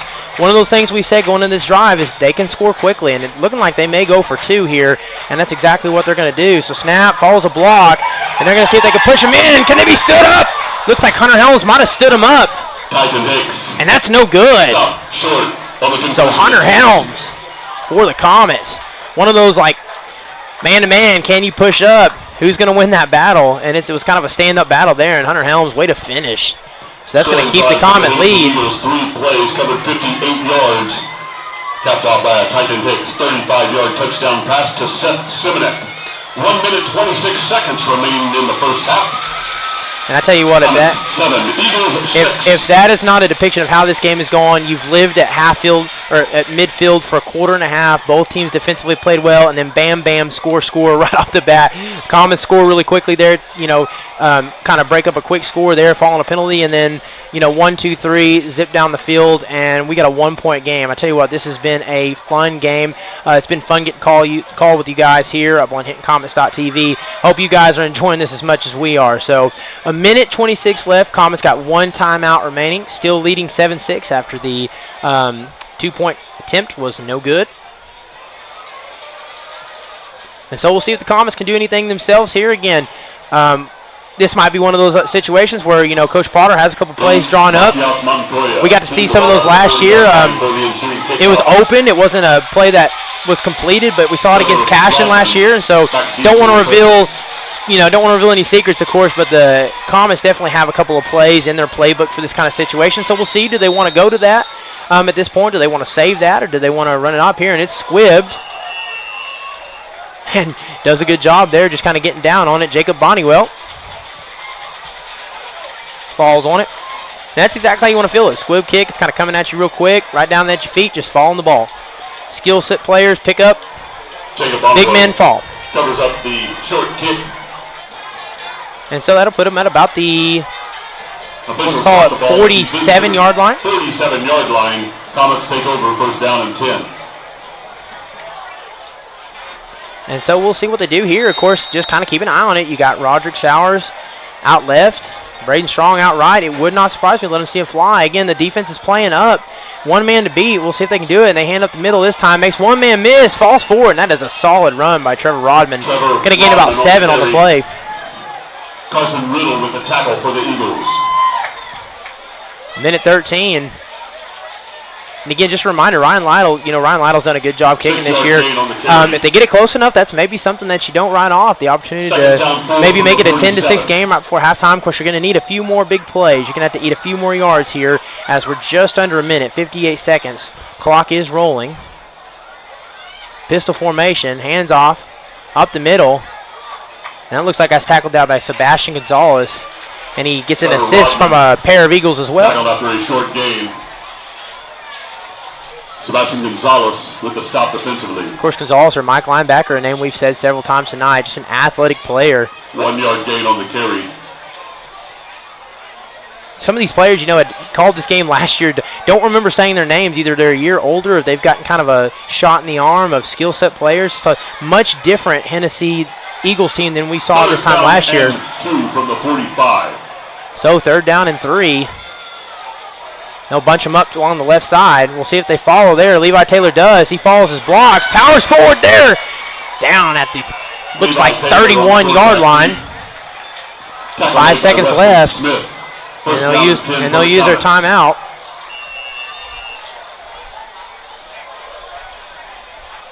So again, interesting to see here as they call a timeout with 5 seconds left. And so we're going to go ahead and take a timeout with them, and we'll be right back here in just a moment on HintonComets.tv. Christianity is about walking by faith, living with hope, and sharing our love. And the greatest of these is love. We love God, our neighbors, and one another, and we would be delighted for you to come share the love of God with us at the Hinton Church of Christ, 307 South Spencer in Hinton, Oklahoma. Join us on Sundays for Bible classes for all ages at 9 a.m., worship at 10 a.m. and 6 p.m., and midweek Bible study on Wednesdays at 7 p.m. All right, so timeout taken here, final one by the Comets. There's some interesting field position, 31. Again, not in field goal range, of course. You got to be careful if you do take a deep shot. They've got skill set players. You don't want to get a return on one. So very, very interesting here. It's going to be tough. So I just want to remind everybody here at halftime, we got an interview coming up with halftime show today with Coach Holman, our softball coach, who stepped in and did an awesome job. We'll do some stats and some awesome stuff too at our halftime show. So timeout. Hennessey. First charge timeout for the Eagles of the first half. So I tell you what, a good time to kind of talk about some things. So, of course, Comets on the road tonight against Hennessey. Great game so far, 1-point game. Got a pair of home games coming up next week. They're going to play against Carnegie, of course. That's on the 16th, next Friday. That starts at 7 o'clock. Of course, it is homecoming week, so get yourself decked out, get yourself decorated, school pride. It's going to be all about that next week. Going to be a lot of fun. Following after that, we got a game at Christian Heritage on the 23rd. And that's going to be at 7 p.m. So you got a pair of home games. We've been on the road for a couple weeks, and we get Carnegie and Christian Heritage. A little homecoming action at you the next 2 weeks. So excited to get back home. Love playing our home games, love our home schedule. So going to be excited to get back home. And as we inch closer here, of course, to district play, these are non-district games, but you're inching closer and closer, kind of building, progressing, trying to get better, and trying to stay healthy before you get to district play. All right. So as I said before, interesting field position here. 5 seconds left, not in field goal position. Of course, they've got skill set players. Looks like they're playing in sort of that prevent. They've got everybody backed on about the 10-yard line as far as DBs and safeties. They got everybody playing back. So do we throw the ball out quick? And he's just going to fall there, fall down. And again, pretty smart play. Not a lot of it is risk return. And just one of those, especially when you've got everybody playing back, it's a lot of risk to take on for not a lot of return, because you let it fly, you throw an interception, next thing you know, you got a chance they could house that, and you go into halftime down in the game as opposed to up. So smart, probably more than likely smart decision there, of course, for the Hinton Comets. So I tell you what a fun game. Comets leading here at halftime, 6-7. We'll be right back here in just a moment for our halftime show. Of course, going to throw some schedules at you, going to throw some stats at you, and we got the halftime interview with the softball coach of the Hinton Comets, Coach Jared Holman, athletic director, principal, wears many hats. You guys will get to see him here in just a minute. Got some great questions for him. So we'll be right back here in just a moment for the start of the halftime show. Support your school's booster club and get your business in front of thousands of potential customers. Talk about a win-win. Advertising packages start on this streaming station for less than $10 a game. Call 405-726-0835 or email adam@squirtle.com right now for more information. Stream with Pioneer iVideo and more. Live, recorded, on demand, all in HD. Easily find and watch your favorite shows and movies. Anywhere. On any device. Perfect for the entire family. And easy to use.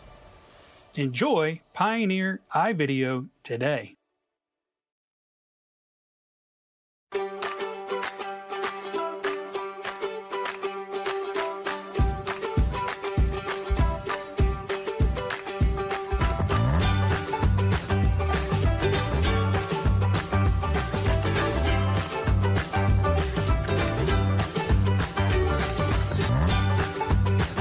Stream with Oklahoma's #1 high school streaming service, Squirtle.tv. Find out more at Squirtle.com/stream. At Maples Nixon Diesel Horse, we've helped a lot of people, and our goal was to treat each and every person like a friend. And as a friend, we've got your back always. We understand what you're going through. Being lawyers is what we do, but it's not all that we are. We care. We'll stand beside you throughout the entire legal process, not just as lawyers, but as your friends. We are Maples Nixon Diesel Horse, and we are here to help.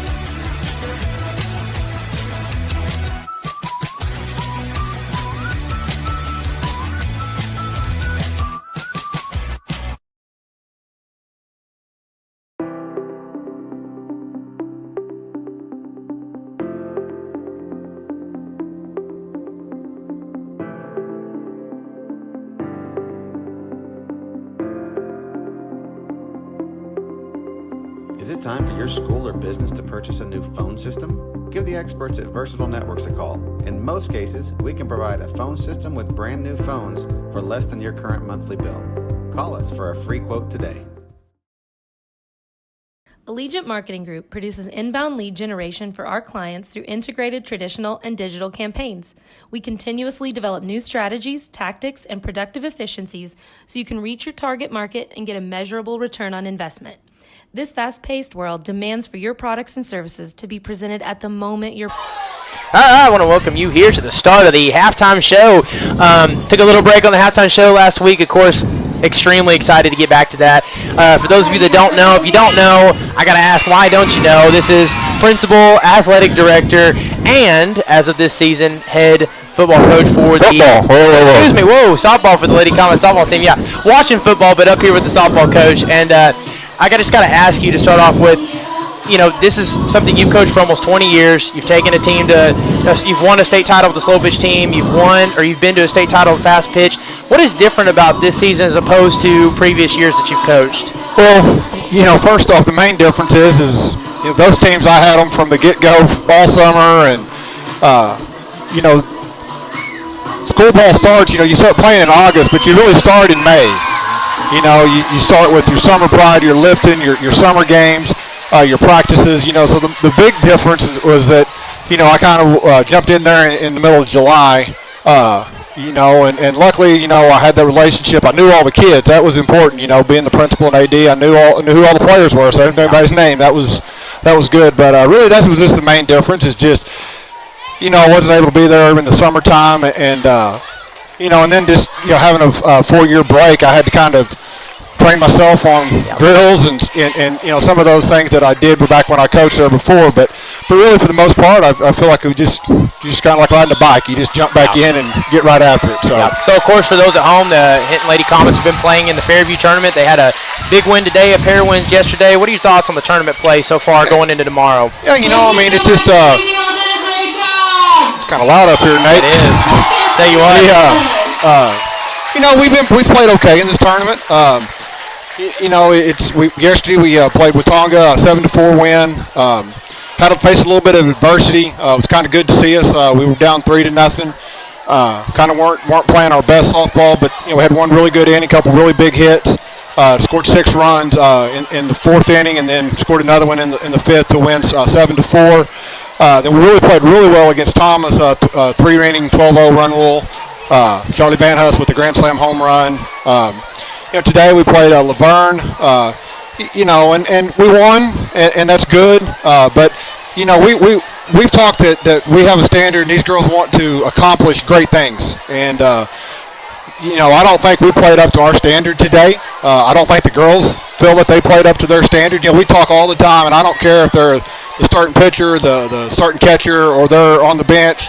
I don't care. But the thing I challenge them every single day is to be the best version of themselves. And we need everybody to be their best version. And, you know, today we weren't. You know, no. When you're not the best version of yourself and you still can come out and get a win, that's huge.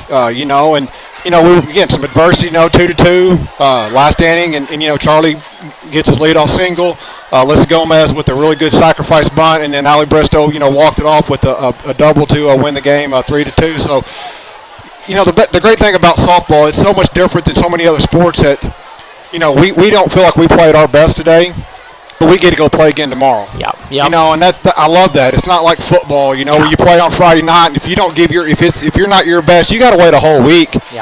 And you got all these practices, you know, in between that next game. Or softball, hey, you know, if you have an off day here or there, the odds are you're going to be playing again the next day or the day after that. So, you know, I think we're really excited to get back tomorrow. We're in the semifinals at 2:30.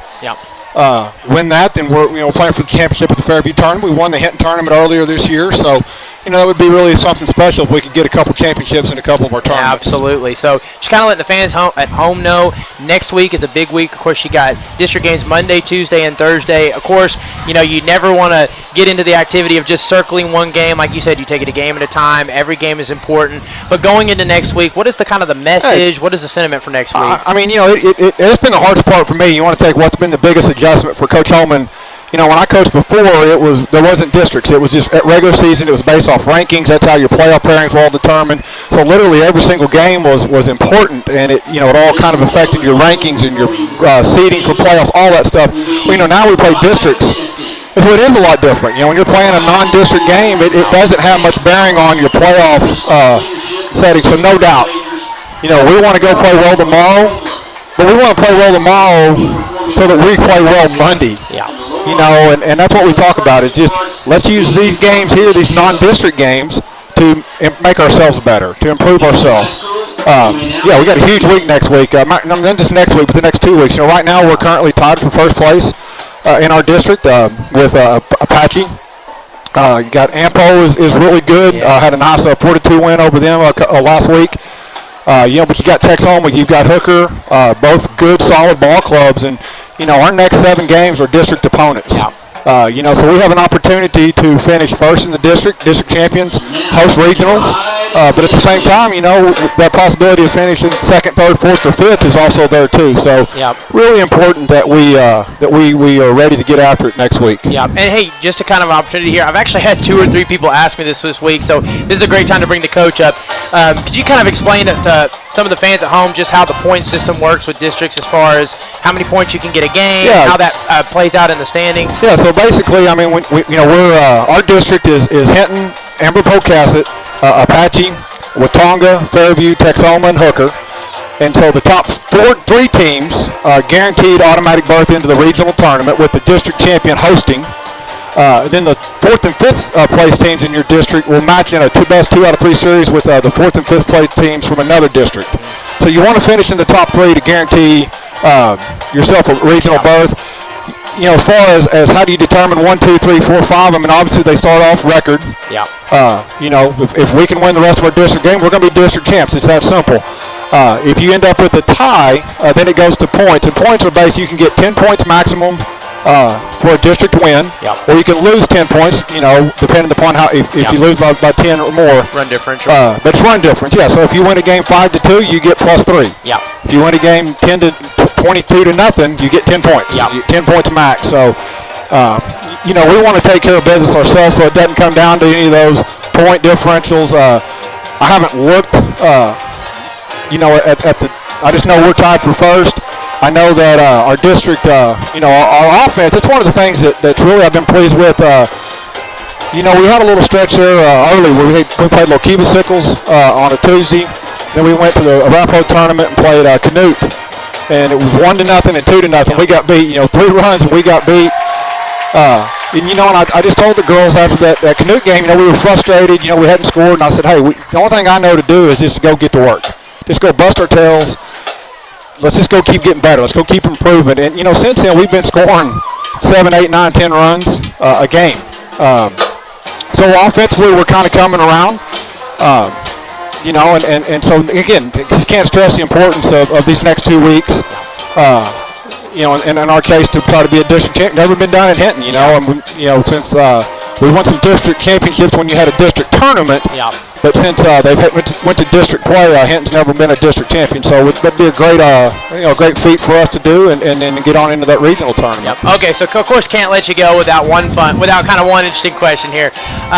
You gave us a pretty good rundown. Know the girls well. We've watched them play. A lot of people have got to see them on HintonComets.tv, of course.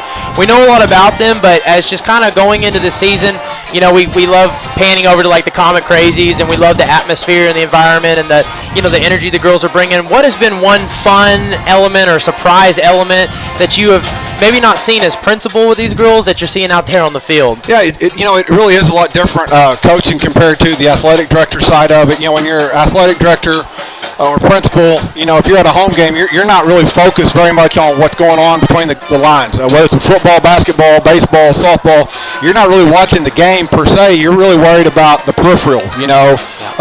Do they have change at the gate? Do they have change at the concession stand? Yeah. Do they need more water? Taking care of the officials. Crowd control sometimes, right? Crowds can get a little bit crazy. So I've enjoyed just getting back and getting to be a part of that. You said, the chants, the cheers, the energy, and that's really been kind of the part that I've enjoyed. We've had great home crowds.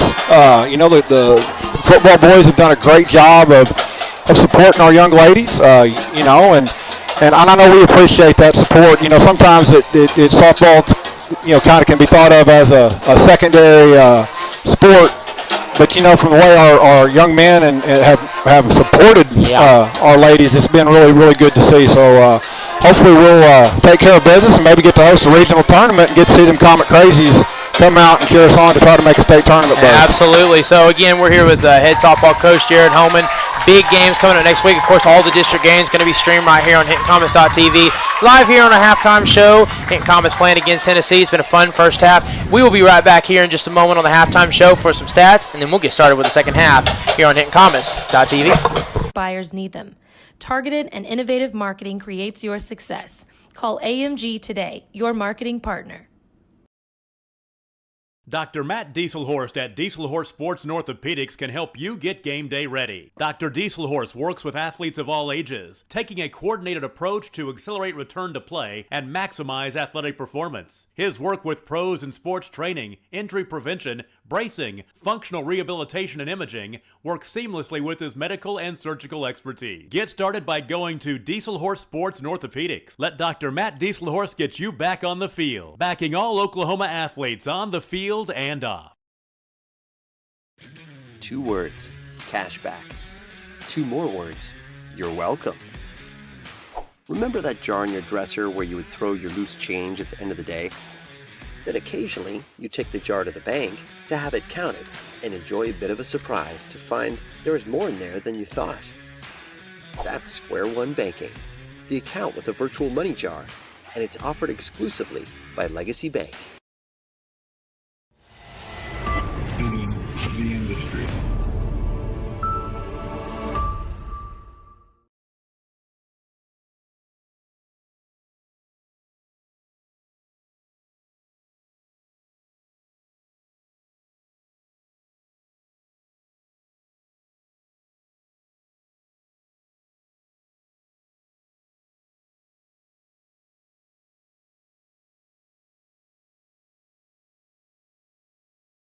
Christianity is about walking by faith, living with hope, and sharing our love. And the greatest of these is love. We love God, our neighbors, and one another, and we would be delighted for you to come share the love of God with us at the Hinton Church of Christ, 307 South Spencer in Hinton, Oklahoma. Join us on Sundays for Bible classes for all ages at 9 a.m., worship at 10 a.m. and 6 p.m., and midweek Bible study on Wednesdays at 7 p.m. Support your school's booster club and get your business in front of thousands of potential customers. Talk about a win-win. Advertising packages start on this streaming station for less than $10 a game. Call 405-726-0835 or email adam@squirtle.com right now for more information. Stream with Pioneer iVideo and more. Live, recorded, on demand, all in HD. Easily find and watch your favorite shows and movies. Anywhere. On any device. Perfect for the entire family. And easy to use. Enjoy Pioneer iVideo today.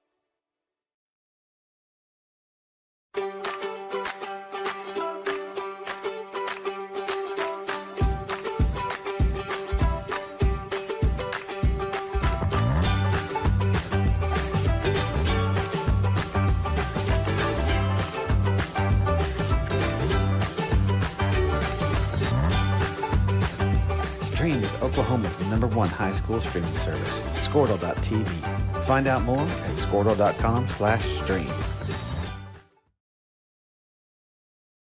At Maples Nixon Diesel Horse, we've helped a lot of people, and our goal was to treat each and every person like a friend. And as a friend, we've got your back always. We understand what you're going through. Being lawyers is what we do, but it's not all that we are. We care.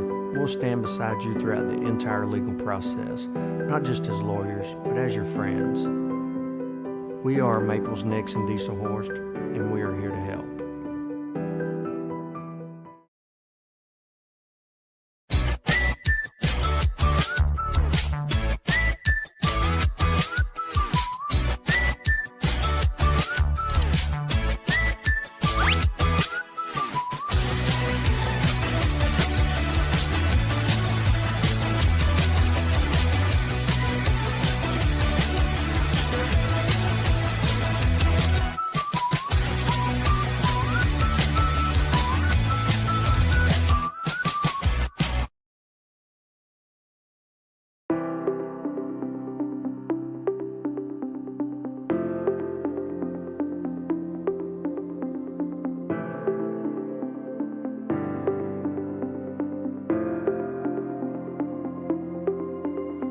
it time for your school or business to purchase a new phone system? Give the experts at Versatile Networks a call. In most cases, we can provide a phone system with brand new phones for less than your current monthly bill.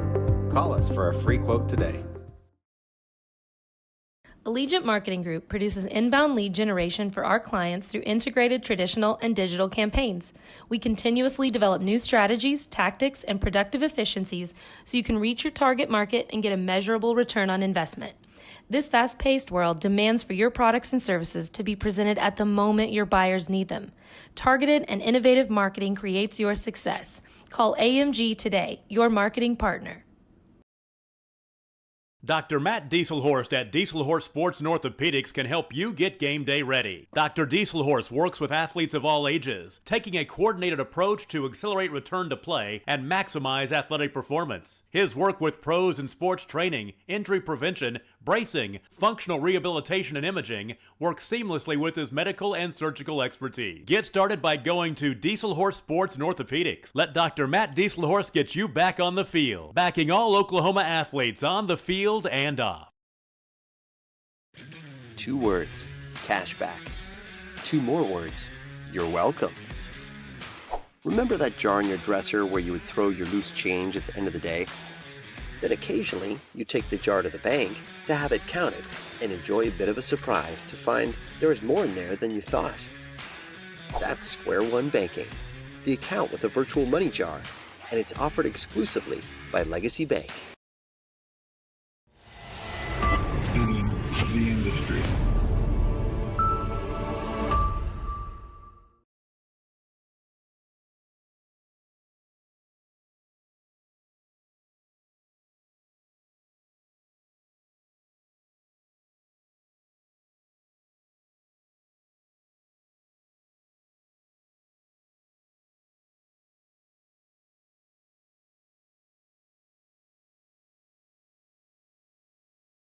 Christianity is about walking by faith, living with hope, and sharing our love. And the greatest of these is love. We love God, our neighbors, and one another, and we would be delighted for you to come share the love of God with us at the Hinton Church of Christ, 307 South Spencer in Hinton, Oklahoma. Join us on Sundays for Bible classes for all ages at 9 a.m., worship at 10 a.m. and 6 p.m., and midweek Bible study on Wednesdays at 7 p.m. Support your school's booster club. All right, I want to welcome you back here. Just a few minutes here before we get started with the second half. The Comets leading 7-6, a close game. Tell the story so far in the first half. Defense spent about a quarter and a half at midfield, kind of bouncing in between the 40-yard line on both sides, really playing good up front, physical. For the Hinton Comets, of course, they have 74 yards on 22 carries in the ground game. One of the big highlighters there that I'm sure that they want to clean up here in the second half, 6 penalties for a combination of 53 yards. And had the time of possession for about 13-28. So, again, lost the time of possession battle against Hennessey here in the first half. And not by a whole lot, of course, but it's one of those teams that runs a lot of up-tempo. So a team to run up-tempo and still kind of win the time of possession in the first half, I'm sure that's something they'd like to fix going into the second half. Usually they like to run the ball, kind of control the clock, but at the same time did get the passing game going just a little bit more, or tried to get the passing game going. Levi Taylor, 2 for 6, 44 yards through the air. Did have 1 touchdown that he connected to with Braden Strong that came in the second quarter to put him up 6-0. And, of course, on the ground, you know, one of the things that he does well, of course, 48 yards on 10 carries. And then the Hennessey Eagles, they had a total of 5 first downs. 29 yards on the ground through 11 carries, and then, of course, 10 pass completions for a total of 82 yards. Of course, that is led by Simonek. That's number 4, and he had 4 catches to match his number for 59 yards and a touchdown, which came very late with about 2 minutes left in the first half. So, again, you know, one of the things defensively they played very well, but the thing to boot here is number 4. They've got a lot of skill set players. This is what Coach Potter said before the game, and you really can see them on both sides of the ball. I mean, guys like Seth Simonek, Sebastian Gonzalez, of course, their quarterback Titan Hicks, they really showed it off. This team is quite a bit better than what we saw last year. They've really got a shot in the arm with skill set players. They've taken a step up here. But again, the Comets defensively played very well. Held them to 6 points. Of course, went for a 2-point conversion, which is no good. Hunter Helms got in there and fought up on the stop. So both teams with a great first half, fun game so far. We'll see if they can keep that going here in the second half after making here adjustments. And we are just about ready to get underway. Looks like, I don't know, kind of squib it here. Falling on it there. Interesting look to start the game. And of course, that's Dakota Dollenberg that does a good job fielding that right at about midfield. So again, a little trickery to try to start off the game, but at the same time, you know that gives you some confidence in your defense. If you're the Eagles and you're going to start the game off in the second half with that, giving on the ball at about the midfield, that tells you that you trust your defense, that you can rely on them to get stops when they need it. So again, kind of a gutsy way to start there, and we'll see what the Comets do as they get the first drive on offense coming out here for the second half. Quarterback under center. He's going to follow his block, and already a whistle on the play. And so maybe a false start. Pretty early there. Generally signal false start. And they're marching that way. False start on the offense. And so false start penalty, 5-yard penalty, of course. Remains first down. Not a way you want to come out the first play with a false start penalty, of course. Not sure that play was really going anywhere. They did a pretty good job of blocking. But you don't want to start back, at least you get to reset it down, but you don't want to start 1st and 15 on your first drive out of the locker room. First down and 15 from the 40. Shotgun set. Rob in motion. He's keeper there, makes one man miss, and is met by a pair, finished off by number 55, Cam Griffin. Stopped behind the line. Cameron Griffin and Justin Harden. And it looks like they might have lost about a yard on that play as they just kind of were all over that when they sniffed that, living in the backfield. And tell you what, good job, though, by Levi. That could have been a much bigger loss. He kind of shook one off and ran forward before Griffin finished the job. So that could have been a much bigger loss. So good job there by Levi Taylor. And so second down and 16. Ball on the 42-yard line. 2 receivers out, so 2-by-1. As they have one play in that wing position. He's going to let it fly. He has a step on him. Can Roderick finish? And getting up there to block the play, Weston Smith on the far side. And Sowers had a step on him. Tries to high point it. Kind of has to come back to a little bit. And good athletic play there by Weston Smith to get a hand up there and just bat that ball out. So again, you like that early. Of course, 3rd and long, not a situation you want to be in, but you want to try to keep them honest, and that's one way to do that, to keep them from stacking the box, and you try to connect on some passes. And they did have 2 passes in the second quarter. Of course, one to Roderick Sowers and one to Braden Strong for a touchdown they were able to connect on. So, definitely something they can do with that veteran leadership at the quarterback position. So, long down and distance here as we got a timeout taken by the Comets. So, again, not the most promising first 3 plays that you'd like to see here, but they're going to kind of take some time out here, talk this one over. We'll be right back here in just a moment on HintonComets.tv. And get your business in front of thousands of potential customers. Talk about a win-win. Advertising packages start on this streaming station for less than $10 a game. Call 405-726-0835 or email adam@squirtle.com right now for more information. Stream with Pioneer iVideo and more. Live, recorded, on demand, all in HD. Easily find and watch your favorite shows and movies. Anywhere, on any device, perfect for the entire family. Comet timeout. Ball is on the visitor 32-yard line. 3rd down 16. All right, so 3rd down and 16. Big down here. Of course, hate to see him use a timeout early, but still 2 remaining. 11-12 here, and we might have taken advantage here. There's a little offsides, perhaps. Penalty marker on the field. Yeah, got offsides, so that's going to give them back 5. That makes things a little bit more manageable. Dead ball foul. Offsides on the defense. 5-yard penalty. Remains 3rd down. Puts it in 3rd and 10. So again, you like that. You get that 5 yards back that you lost a minute ago. As they got a substitution here, Carson Riddle Coming in for number 21, Mauricio Valles, who's been a big player for them. Swarming quickly here, going to let it fly. We'll see if he can connect. And again, tracked there by Seth Simonek on a seam route. Intended for Trevor Rodman. So, down and 10 upcoming. And again, we saw it again a second ago with Weston Smith, and then there with Seth Simonek. Just good job at the skill set positions, doing a good job keeping up with their man and kind of blocking downfield there. Just two good breakups. Deep punt formation for the visitors. Kevin Trio to return in the passing game. So again, both teams defensively, you know, this is a good strong look here for the Eagles on the first drive. So we'll see what they like to do here. Says he's going to punt it here. Ryan Lytle has to get that one out quick as they come storming in. And they're going to down that here. Let it roll before downing it. And they'll down it up at the 27-yard line. The punt is down by the kicking team. Officials will mark the ball at the 27-yard line. Eagles take over, first down and 10. All right, so we'll see the first look for the defense here coming out first half. Not much to complain about. They've played extremely well. They got a turnover in the first quarter as well. So just, again, need to keep that pressure up front, win your battle up front. That seems to be the kind of name of the game right now. This offense, we've seen them mix in some RPOs. We've seen them move up tempo. They were able to score really quick on that last drive with a connection there to Seth Simonek.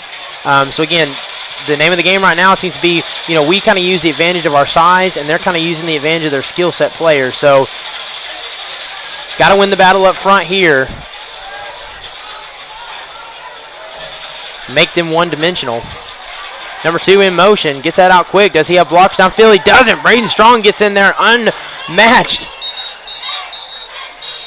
And they'll whistle that down. As Braden Strong was unblocked, had to make the open field tackle and does. And that's something, you know, whether it be Hunter Helms, whether it be Jack Brookshire or Braden Strong, that's just something the Comets have done extremely well is make those open field tackles. And when you play in teams that have good skill set athletes, a lot of times they can make a man miss, and that is just not something the defense has had issue with today. They've done a great job of wrapping up and finishing. So again, 4 down lineman, shotgun set, 2-by-1. Sort of a pistol look. He's going to throw it. Has it set Simonek. Oh, and gets in there, I'll tell you what, almost. Roderick Sowers gets in there, almost tries to create a turnover. See, little slant pattern there for Seth Simonek, and he was open. Just put a little bit too much out in front of him on the throw. And then Roderick Sowers gets in there, and I'll tell you what, that wasn't too far from a turnover. And, you know, he's had a couple turnovers this season. Of course, one of those a pick 6 2 weeks ago against Merritt. So he's no stranger to turnovers for sure. And so third down and 7 from the Eagle 30. And so 3rd down and 7. They'll go 3-by-1, trips left. Gonzalez in the backfield. He's got to get this one out. Lets it fly. Has a man open, but coming in there, can they tip it? Oh, and picked off. Fingertip. Number 5, Jake Wright. And I tell you what, absolutely awesome play. And what the athleticism and, of course, the focus, the concentration there. Of course, got to give credit on the tip, and then Jake Wright comes in there and concentrates, keeps his fingertips on it, and turns that into a turnover. So we were just talking about that last play there is, you know, close to making a turnover. And they've had 2 or 3 plays like that where they're just there and just kind of missing. And that one didn't look like it was going to be a turnover. And I tell you what, great job to finish. Sometimes that's just how the turnover game works. So, again, a defensive stand for the Eagles, and now a turnover created by the Comets. So they'll start here on the 41-yard line and met by a pair of Eagles there as that's going nowhere. It's a no-gainer. Trevor Rodman stopped at the line. Brendan Baez there defensively. And this is something that Coach Potter talked about last week. There were some instances where Schneider just kind of, especially in the first half, just kind of beat them up front. And we're seeing that a little bit here. We saw it some in the first half, kind of seeing it a couple of plays here in the second half. They're just winning the battle up front right now and swarming to the ball. And again, the Comets are run-first team, so if you can shut down that run game and make them one-dimensional, it's going to be very tough offensively for the Comets to move down the field. 2-yard line. Rodman in motion, snap. Going to keep it. Quarterback keeper to the right side. Has one man to beat. He's going to go and take matters, but the ball is out. And we got a turnover as Sebastian Gonzalez falls on the ball. Kevin Trio on the forced fumble. Sebastian Gonzalez with the fumble recovery. We got a flag on the play, though. I see a flag on the far side, so we will see. Definitely a turnover, though. So big, again, a lot of these penalties have been very big. We'll see what the call is here. And it's a hold on the offense. So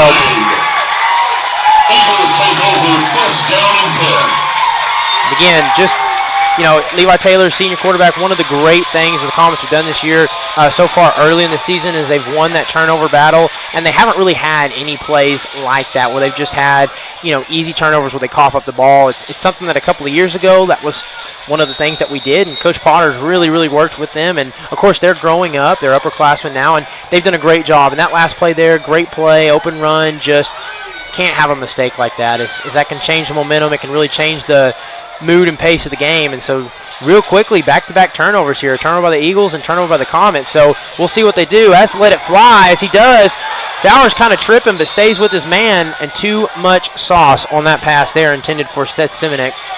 Pass intended for Simonek, incomplete. And again, that's a guy that you might want to double. You might want to have a safety over the top, and because they've kind of figured out that Seth Simonek he's a hard man to guard, and he has been open on a lot of different plays and showed that off right at the end of the first half. And they go after it right there. Of course, a little too much gas on the throw, but they're still going. They're still targeting Seth Simonek. He's kind of been their top dog as part of that receiver core. Snap gets this out quick. Can he lay down the block? Cuts back inside. Makes another man miss. The 50 down at the 48. And again, good block there by the Eagles. Had to make one man miss, and it does. We got a first down here as it's the temperature's starting to heat up here on the home side. As the Comets need to step up here, need to make a big play, cool off some of this momentum that's quickly being built by the Eagles. And they'll bunch him up. He follows his block. It's a QB lead. Has a hold on to that ball and gets another good gain there. It's a gain of maybe 6 or 7 on the play. And make that 7 for 2nd and 3. Hunter Helms with the stop defensively. And they're going to try to capitalize on this. You see they're running that up tempo, something they did a lot of. They mixed it in the first half. And he comes up there as kind of a counter tray, it looks like. Sebastian Gonzalez on the carry. Penalty marker at the line of scrimmage. And penalty marker. And you see right there, just kind of talking about that play. OU runs a play like that. They call it. It looks kind of like what they call counter tray. You've got 2 linemen that were actually. On the defense, that penalty's declined. And of course, penalty there declined. Kind of talking about that, they had a couple of pullers. So again, that's either a guard or tackle that generally pulls over to the other side of the play, and then they just kind of use that to lead the defense to the other side and cut up that right side, and then follow the block downfield, and they'll have a new fresh set of downs. 1st and 10. Follows a block, kind of powers forward, falling forward. Off left tackle. Down at the 32-yard line. So we're looking at maybe 2nd and 6. Jacob Bonniwell with the stop.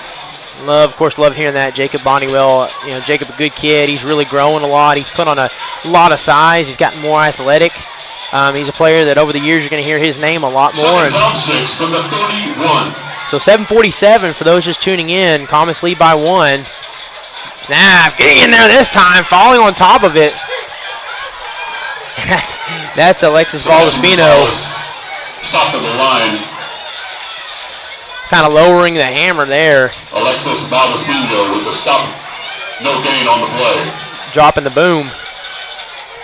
As we get a substitute here, number 15, Justin Harden, excuse me.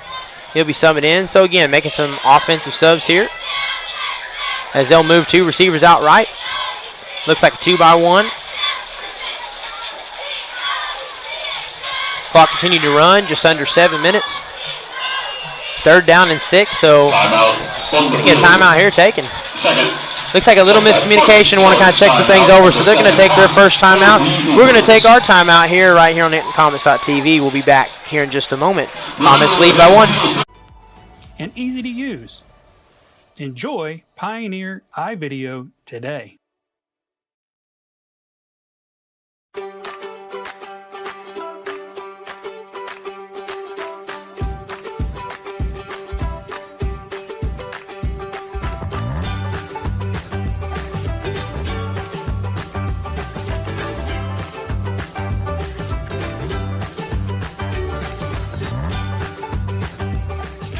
Oklahoma's #1 high school streaming service, Squirtle.tv. Find out more at Squirtle.com/stream. At Maples Nixon Diesel Horse, we've helped a lot of people, and our goal was to treat each and every person like a friend. And as a friend, we've got your back. Also at the half, All right, I want to welcome you back here. Just timeout here taken by the Eagles, so both teams with 2 timeouts remaining. Now 25-14 in the third quarter over Woodland. It's a 1-point game. Comets leading by 1. Big third down here as they're trying to stall some of that momentum built by the Eagles. Here we go. They bunch him along the line. He's going to follow his block. Going to be stopped short. Gains about 3 on the play, but not enough. So looking at 4th and short. The question is, do we go 4-down territory? I would have to imagine that they're more than likely going to do that. You see them working quickly there along the line of scrimmage. They're going to run up tempo. And as they line up here quickly, snap off. Can he follow the block? Kicks outside. Got 1 man to beat. And does. Falls forward. And again, that looked like Clifton Craighead screaming in there, trying to break that play up and keep it from crossing the first down marker. But good effort there, just not enough. And again, quarterback showing off his athleticism, Titan Hicks. And I tell you what, if you told me before the game, if I'd seen him and then you told me he was a freshman, I wouldn't have believed it. Definitely not the size of it. You can definitely tell he's going to be a special player. That's definitely not the size that you'd expect from someone that's a freshman. As he's going to kind of make a play here, ad-lib. He has a block by number 10, cuts back inside. And it's a gain of 9. As he kind of shows off the wheels. Looks like he ad-libbed that play just a little bit. Kind of made it his own. Makes the tackle. 2nd down 1. And so sitting at 2nd and 1, I tell you what, interesting look here on the right side. Seth Simonet kind of open there. As he's going to follow his run really quickly here to the right side.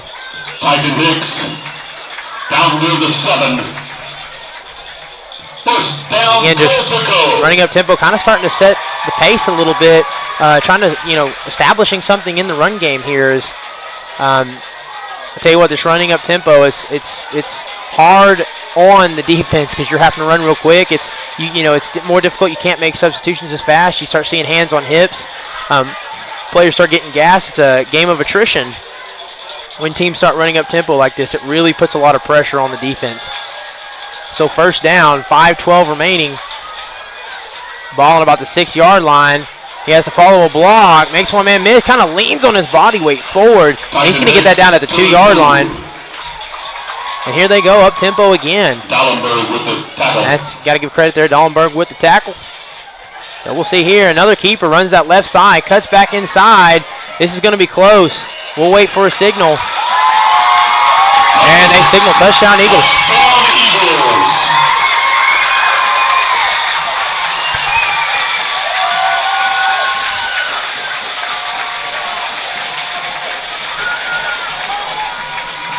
And so for the first time today, Leeds will change possession here as the Eagles take their first lead, 12-7.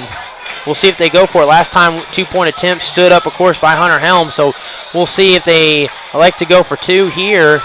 Because again, a lot of skill set players, not really 100% sure what they have as far as special teams in their kicking game. So they may like their chances better going for 2. And seeing that they got Titan Nix and a lot of their skill set guys out, have to imagine that is what they're going to do.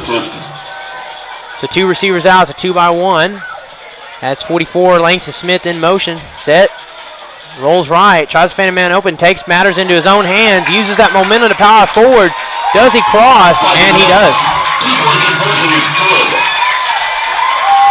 And so just like that, we have a 1-score game. 7-point deficit for your Comets as they trail 14-7 to the Hennessey Eagles. Scoring drive for the Eagles. 12 plays covered 61 yards. Finished with a Titan Hicks 2-yard touchdown run and a Hicks 2-point conversion run. 4:46 remain in the third quarter. Comets 7, your Hennessey Eagles 14.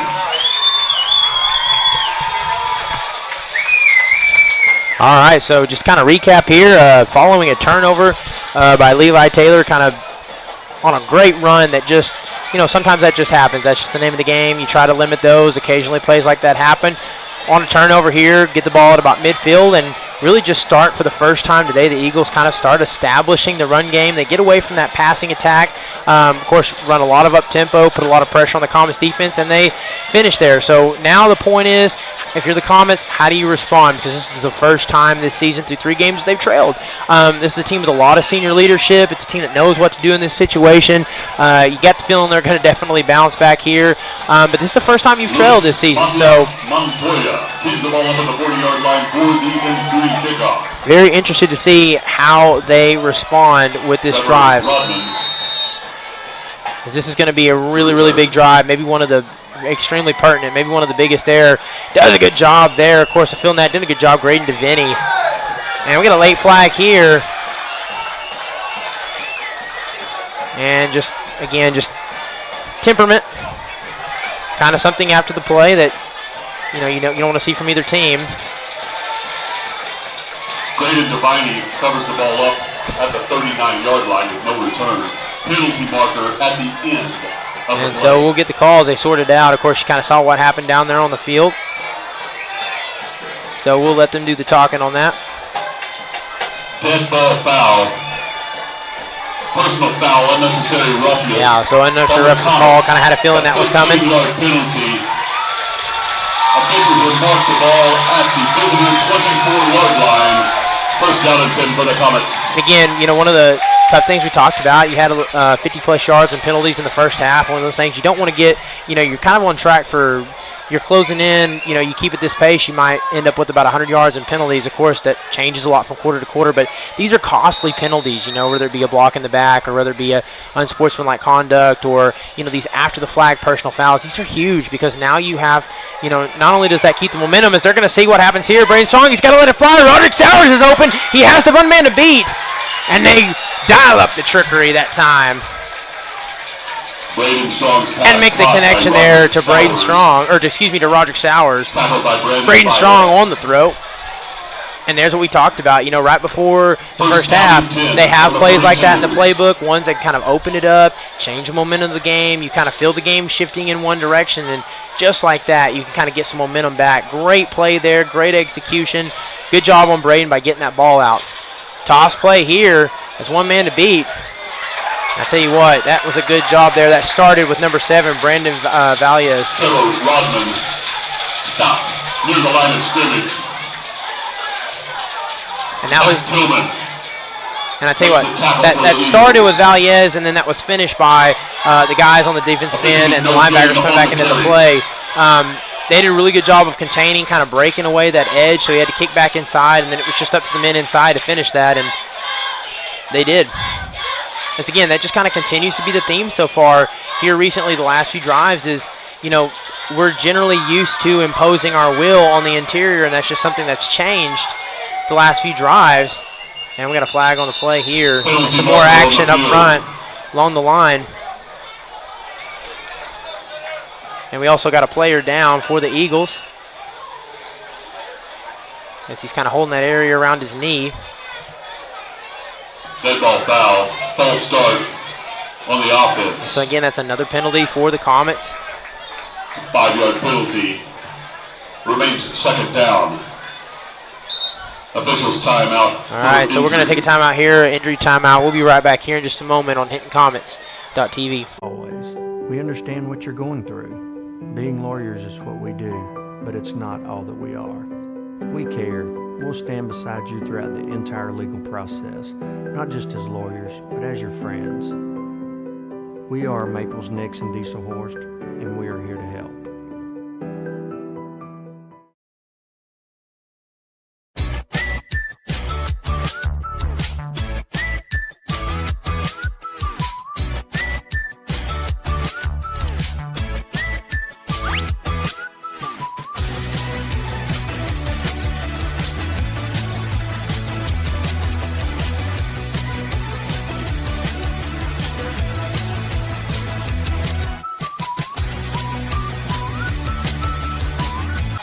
All right, so welcome you back here as we took a quick injury timeout. He's coming off the field under his own power. Love to see that. Doesn't matter which team is playing.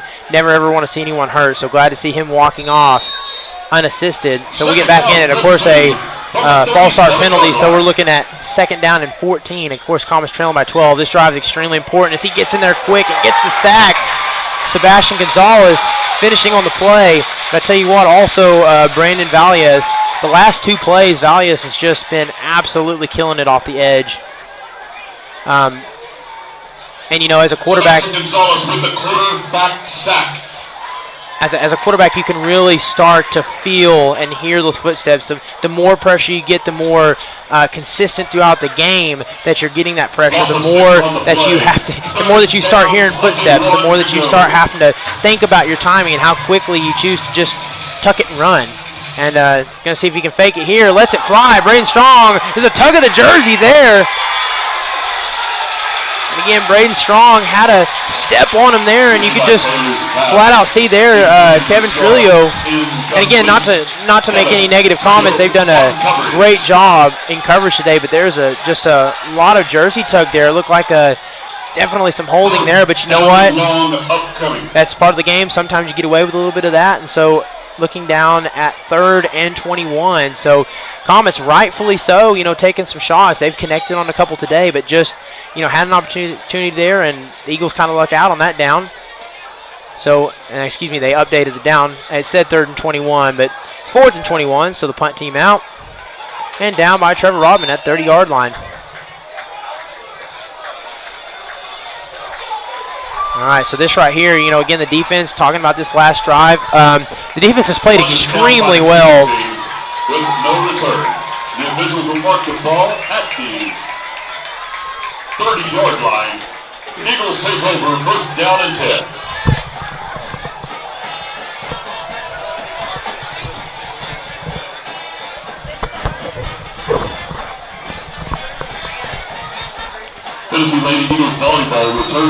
All right, here. So, again, this is going to be a very, very important drive for the defense. Last drive, of course, marching down the field, and you know, the defense has played extremely well all game long. They've kind of, you know, won the battle up front, but, you know, right before halftime and this last drive defensively, they kind of allowed them to run up tempo, do what they like to do, and really kind of win the battle up front here. So they got to battle back in. This is just a one-score game, and this time they do. Living in the backfield. Sebastian Gonzalez job right there. Of course, Alexis Valespino and Ryan Lytle in there on the assist as well. That's what you got to have. You had a lot of that in the first quarter and quite a bit of the second quarter here too. You got to get those wins from your upperclassmen on the defensive line. Again, that's the strength of this team, and that's where a lot of that was in the first half. And there you go that time. Big play, blow it up in the backfield. Now you're looking at 2nd and 12 with 2:21, and that just kind of changes the tone a little bit as they're going to run here a kind of a tight formation left side, sort of a wing. One receiver's out on each side, and we'll see if they can get in the backfield. Makes one man miss, cuts back inside, and he'll be down at the 35-yard line. And again, that's just the difference. You know, the Comets are getting there, but on the option key. You know, like on that option play there, Titan Nix, you know, that their quarterback, it's one of the big differences this year. The Comets are getting there, just like they had the last 2 weeks. It's a little bit more difficult to finish when you have a player that has this kind of size and can match the athleticism with it. So, you know, he's got that athleticism, and you're there, and you know you can finish the play. And it's just there's been a couple of opportunities where he could take something that might have been a loss of a yard or might have been a no gain and turn that into a gain of 5. So he's going to keep it here, rolls out to the right side, needs to pass. So finds a wide open pass, drops it in, has one man to beat for the 30, the 20, the 10, and Seth Simonek is going to march into the end zone. And no flags on the play. And again, the playmaker for the Hennessey Eagles, the X Factor, Seth Simonek, continuing to show out as he's got another touchdown there, 2nd on the day for the Eagles. And again, you got to give a little credit to Titan Hicks. That was a good throw right towards the boundaries, tough throw. Tight window kind of leads him out in front with that throw, and he's able to use that momentum. And after that, it was kind of off to the races, and there was nobody catching, says Simonek. So again, this time it looks like Sebastian Gonzalez, they may be trying to kick an extra point here, leading 20-7. We'll see snap, gets it down. Extra point up attempt is good. All right, so Little adversity here. Comets trailing by 2 scores, not something that they've had to face this season. So, again, game far from over, only trailing by 14. So, again, this is a big moment here. We got a minute 21 left here in the third. So, we will be right back here in just a moment on HintonComets.tv.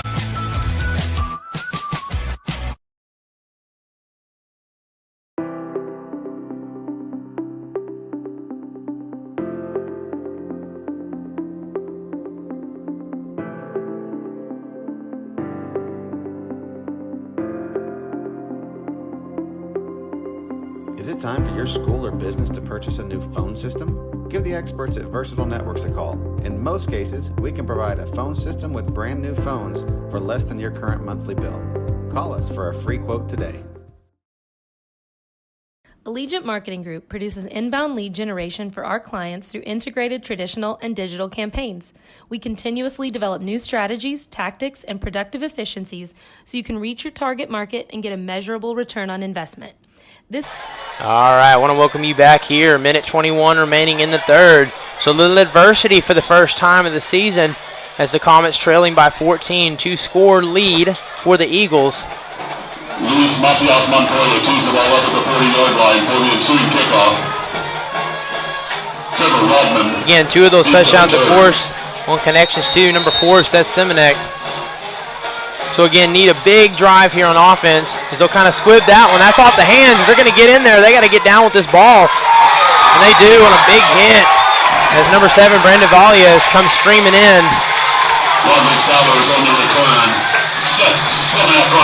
And again, pretty fortunate there that that ball hit a Comet. Once it does that, you've absolutely got to get that ball in possession. You've got to fall on it. You risk having an absolute turnover right there. Or I guess you flip a field to change a play. So again, you can just kind of feel the intensity. Things have just kind of changed here in this third quarter. Comets, all they need to do, get in there, make a couple of big plays, and they'll be right back in this one. Just got to get that momentum to swing. Whether that's breaking off a play, maybe getting one in the pass completion here, as they're getting really, really physical up front. And tackle made there. Looks like by number 8, Carson Riddle. 1-yard gain. Justin Harden with the stop defensively. They're going to say Justin Harden made that tackle. And he got a substitution here. Number 56 headed to the sidelines. As they're going to bring in a little size, Antonio Robles. Come and stack it here. The Comets loaded up on the offensive line. 2 receivers out right. Pistol formation snap. Going to pull it, lets it fly. He's got a man open, high points it, and it's down, and it's tipped into another player's hands. Braden Strong to the 10, the 5 touchdown, Comets. Comet magic.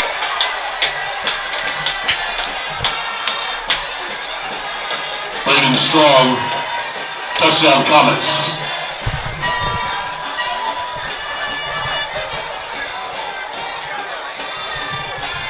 And I tell you what, we are up here in the press box a long ways away. Difficult to see, but I tell you what, that looked like that was intended for Roderick Sowers. He high points the ball and almost kind of volleys it to Braden Strong. And what a fortunate turn of events. And a quick score to bring them back within 1 as Ryan Lytle's going to put up the extra point here, try to get us to a 7-point deficit. Puts it up, and it is good. It's good. 7-point game. And I'll be, like we said, 1 play. That's all it takes sometimes. Just 1 big play to turn around the minimum, and that, of course, lights up the opposing side, the Comet fans, as we're right back in this one, 7 plays. So, again, we're going to stay right here live on HintonComets.tv. And what a 68-yard touchdown pass to Braden Strong. Ryan Ryder with the extra point. 31 seconds remain in the third quarter. Comets 14. Eagles 21. And again, what a play. Okay, so now you get a little of that momentum back. Here's what's going to change on this side.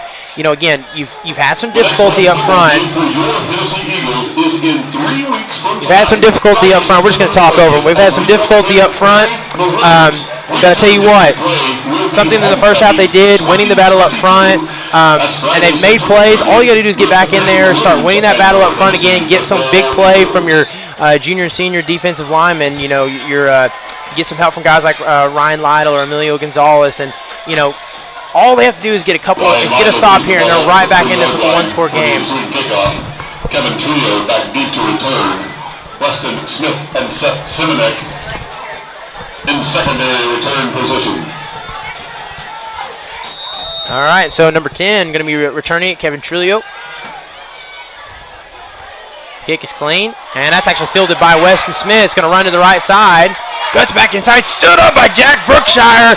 Says, back you go. And he's going to help him back. Yeah.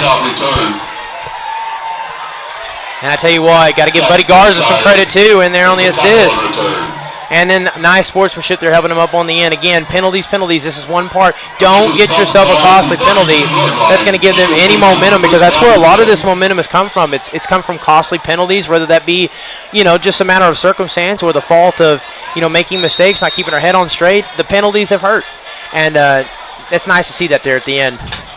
So 23 seconds after the quick strike by the Comets. 7-point game. Big drive here. We'll see what the defense can do. 4 down linemen. 2-by-1. Shotgun set, kind of bobbled here. Has to ad-lib, make something out of it. Trailing forward, stood up by Hunter Helms. And a little jumping assist there too by Milo Gonzalez. And we'll see if they elect to run this clock out and take us to the fourth quarter.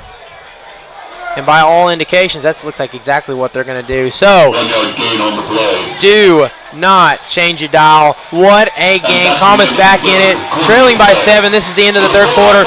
We will be right back with a fun, electrifying fourth quarter here on HitComets.tv, powered by Squirtle. Fast-paced world demands for your products and services to be presented at the moment your buyers need them. Targeted and innovative marketing creates your success. Call AMG today, your marketing partner. Dr. Matt Dieselhorst at Dieselhorst Sports and Orthopedics can help you get game day ready. Dr. Dieselhorst works with athletes of all ages, taking a coordinated approach to accelerate return to play and maximize athletic performance. His work with pros in sports training, injury prevention, bracing, functional rehabilitation, and imaging works seamlessly with his medical and surgical expertise. Get started by going to Dieselhorst Sports and Orthopedics. Let Dr. Matt Dieselhorst get you back on the field, backing all Oklahoma athletes on the field and off. 2 words, cashback. 2 more words, you're welcome. Remember that jar in your dresser where you would throw your loose change at the end of the day? Then occasionally, you take the jar to the bank to have it counted and enjoy a bit of a surprise to find there is more in there. All right. I want to welcome you back here to the start of the fourth quarter.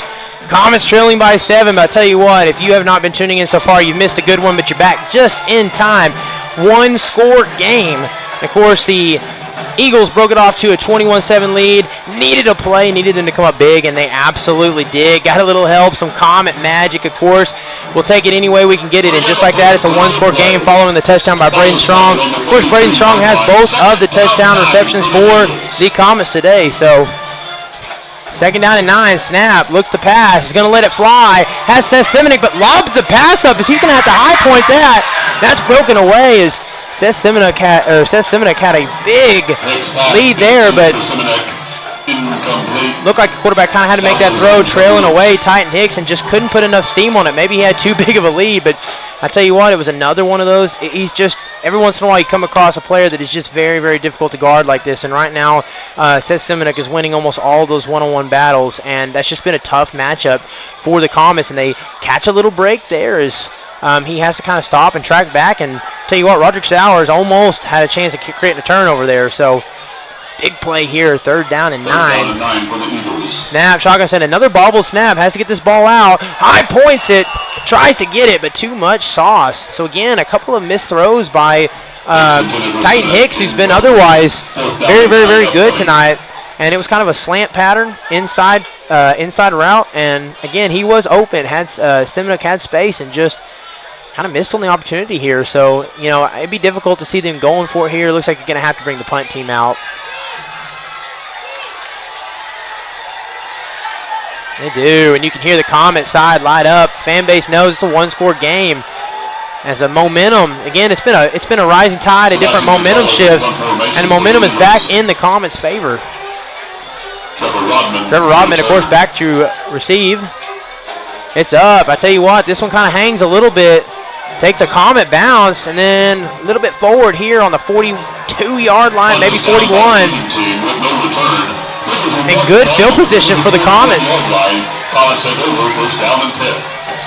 Good field position for the Comets. Okay, so you got a big stop there. A little assist on a couple missed throws by the freshman quarterback. One-score game. And again, we talked about this adversity. This is the first time the Comets have been in this kind of situation this season. And again, you got a little bit of help. You got momentum back in your favor. Now let's see what you do with it. It's a one-score game. You got to get down there and score to even this one up. You got veteran leadership. We'll see what they do here. Again, wouldn't be surprised, of course, first down here, but I just kind of keep an eye on Braden Strong playing out wide. They're going to go right up here, up the gap. And again, it's the same pair that it's been for. Actually, this time I take that back. That's Zach Tillman this time in on the play. I've been so used to saying Brandon Volley as I didn't see the one next to his number. So that's a different player right there, Zach Tillman.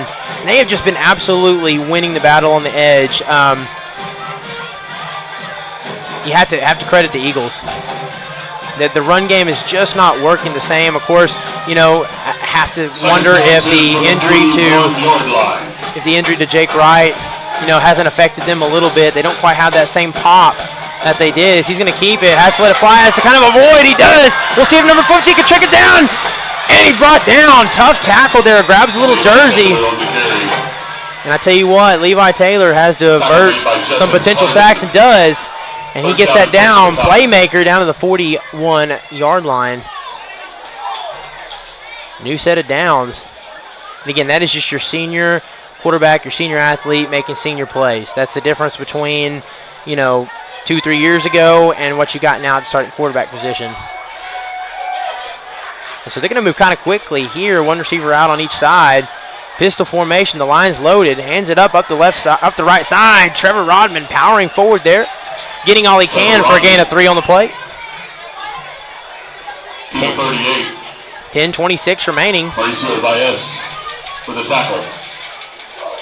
And again, maybe that is one of the good vantage points of the Eagles running up tempo. Is this isn't they're not one of those teams that is going to get the possession and chew up 7-8 minutes of time. They're going to try to score quick. Kind of going slow and trying to dominate the time of possession is not something that they're really interested in doing. So you've got opportunities here. Even if you come up short, you're going to have opportunities. This isn't the last possession that you're going to have. So again, you can bide your time, do what you do. Follows a block there, powering forward, muscling, and he's going to gain another solid gain, maybe 4 on the play. Rodman, upright tackle.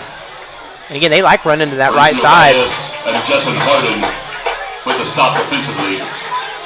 And again, trailing by one score. And I think this is probably 4-down territory. So 3rd down, maybe you do something in the ground game to set yourself up in a 4th and short if you don't convert on this play. So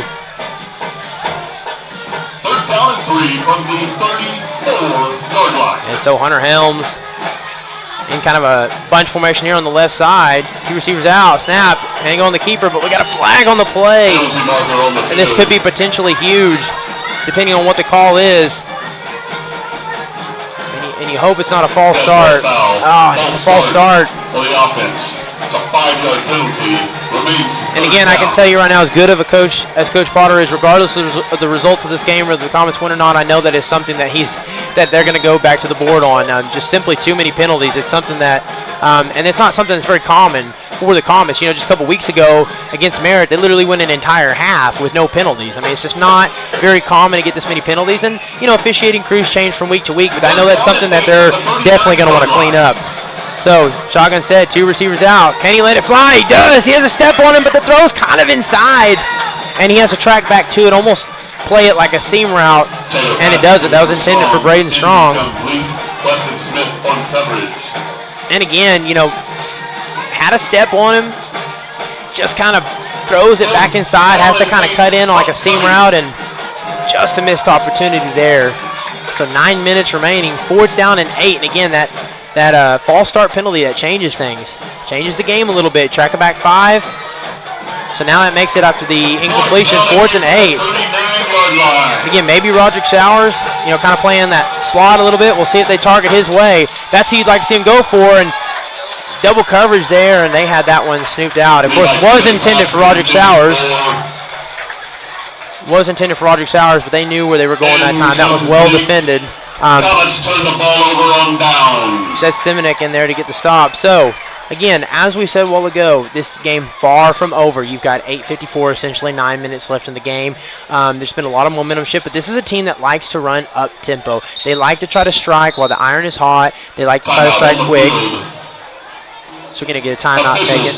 Official timeout, so we'll stay right here on HitComets.tv. But this is a team that likes to run up tempo. They like to strike quick. So, again, they're not going to sit here and halfback dive, QB lead, and chew off about 7 minutes of this clock.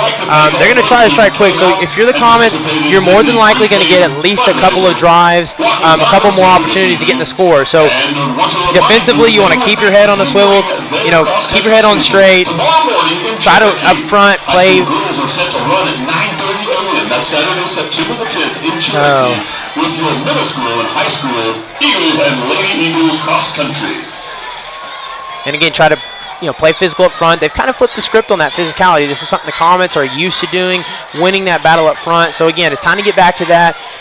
This is when attrition starts to set in. They lost the time of possession the first half. The defense has been on the field for a lot of the game and a lot of plays. When you got a team that runs up tempo, it's a lot of plays. It's a lot of downs, and we kind of saw some hands on hips earlier. This team, of course, is well conditioned. So again, it's a tough Friday night game, and it's time for you to bear down and make some plays.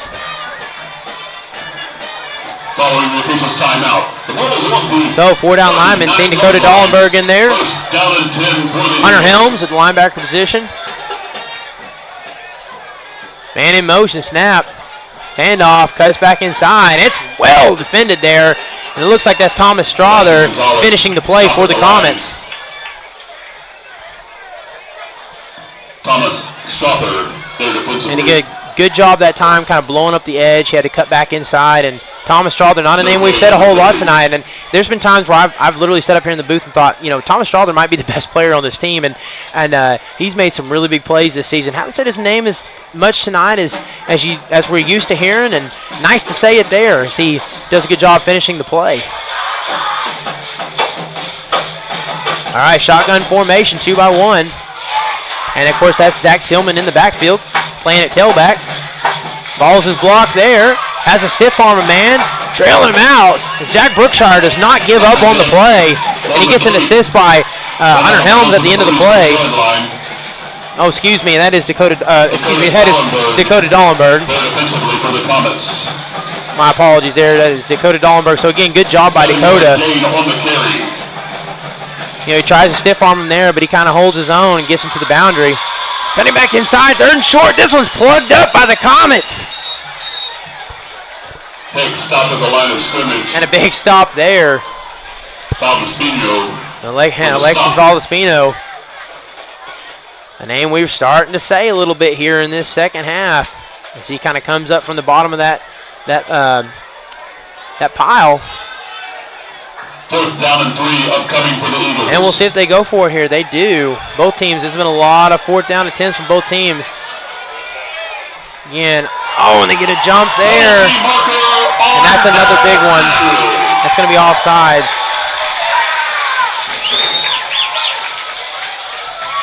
Dead ball foul. Offsides on the defense. That's going to be enough to move the chains. For the Eagles. Oh, and again, that's just if the name of the game. Both these teams have played extremely well. This is a close game. 2 very even teams. That's just been the name of the game is the penalties. They're closing in on, if they don't already have 100 yards in penalties, that's just been the name of the game. And sometimes you get a game, you get some penalties, and they're not costly, but it's seemingly 3/4 of these penalties have been costly tonight. Low snap, finds Simonek, has to kind of throw it in a tight window as Jack Brookshire was on it, but he threads the needle. He gets that in there to set Simonek.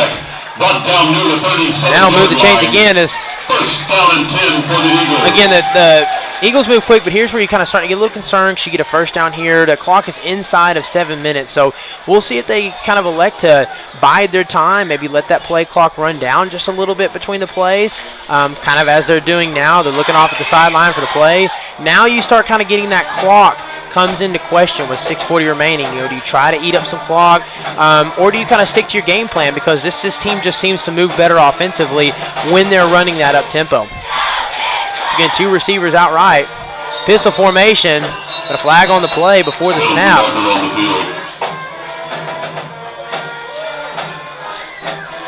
And their false start penalty on the offense. So again, you get 5, we get 5, and they're going to march it back 5 yards. So again, good fortune for the Comets.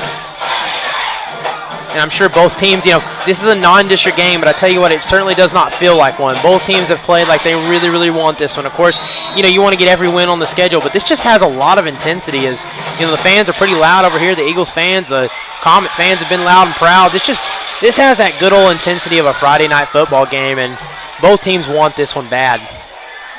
Snap. He's going to keep it. Has some blocks. Has one man to beat. Gets assisted there, so Roderick Sowers stands him up and then gets a little help on the end of the play by Clifton Craighead. Tackled by Roderick Sowers. Again, that's just that athleticism of Titan Hicks. The kind of, same thing as Levi Taylor.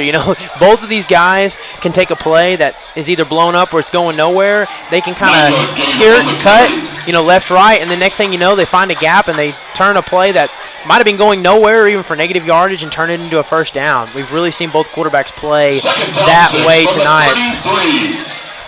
So again, it's been a while since they've tested downfield with Seth Simonek. I'd be very careful here.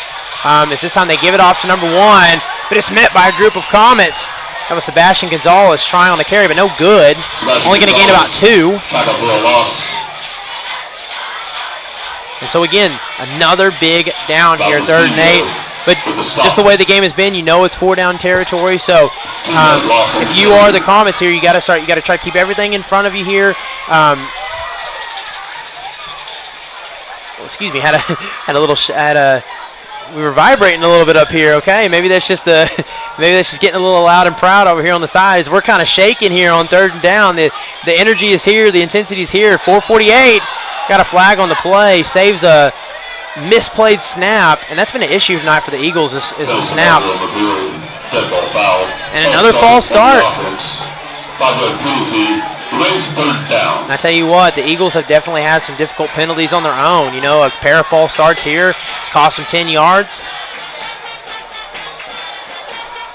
So again, keep everything in front of you. It's 4-down territory. They don't have to get it all in one play. So defensively, keep everything in front of you here. Try to play that QB contain. You want to, again, they run a lot of, you can tell they just run a lot of RPOs, a lot of option plays. Quarterback's been very mobile. I would even argue, although I don't have the stats on me, more mobile than he's been in the first half. So you want to force it, and of course, good coverage there playing off on Seth Simonek, forces him to throw it to the right side. Dots it to number 10, has one block on Clifton Craighead and goes to the end zone, dives out, and touchdown Eagles. To Kevin Trulio. 40 yards, touchdown Eagles. Again, a name we've said a couple times tonight. I was just bragging on how well they had done, how well they were set up there to stop Seth Simonek, and kind of forces the quarterback to roll out to the right. And again, that's one of the keys to the game. Coach Potter said this before the game, is just skill set players. He said Hennessey has a lot of skill set players this year, whether it be the wide receiver position, tight end, linebacker, safety. They are really loaded this year in skill set position. So Sebastian Gonzalez back to keep the extra point. Kick is up, and it's good. No good, excuse me. All right.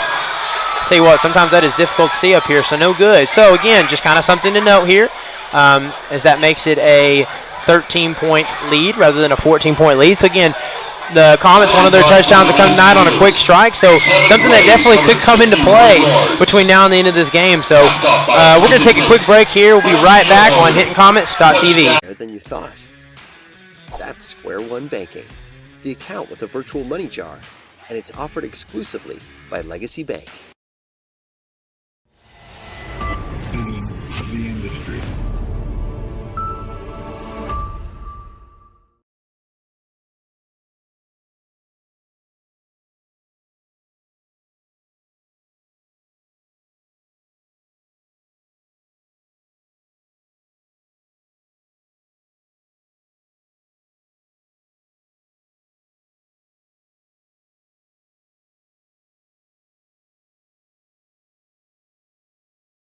Christianity is about walking by faith, living with hope, and sharing our love. And the greatest of these is love. We love God. All right, here. So those just tuning in, Comets trailing 27-14 off the touchdown pass to number 10, Kevin Trillo. So again, down by 2 scores, kind of playing from behind, not something that they've done so far this season. So again, kind of some things to take away from this game, some lessons to be learned. But I tell you what, 4:15, this game is far from over. Trevor Rodman back deep to return. So again, number 19 kicking off. Wants Montoya. And Trevor Rodman back to receive for the Comets. And this time actually kicked, not something we've seen a whole lot from, as they've done a lot of squib kicks. It's actually going to be fielded by Braden Strong. Cuts back inside. Calls a block. He's had some open space. And then gets a knee down. I tell you what, it almost looked like he was about to find open field. And he just got in there and got enough momentum to throw him down to the ground. And Mauricio Baez with a tackle on return. Puts a knee down on the 33-yard line. At the visitor 33-yard line. Comets take over, first down and 10. So again, you're going to have to see the offense move quickly here, down by 2 scores with 4 minutes remaining. A little bit out of their element, but I tell you what, this is the year, if you're going to do it, this is the year. You've got senior veteran leadership with Levi Taylor. You've got good receivers in Roderick Sowers and Braden Strong. And as it looks like they're going to play a 2-by-1, this is your chance to do it right here. Shotgun snap and a whistle before the snap.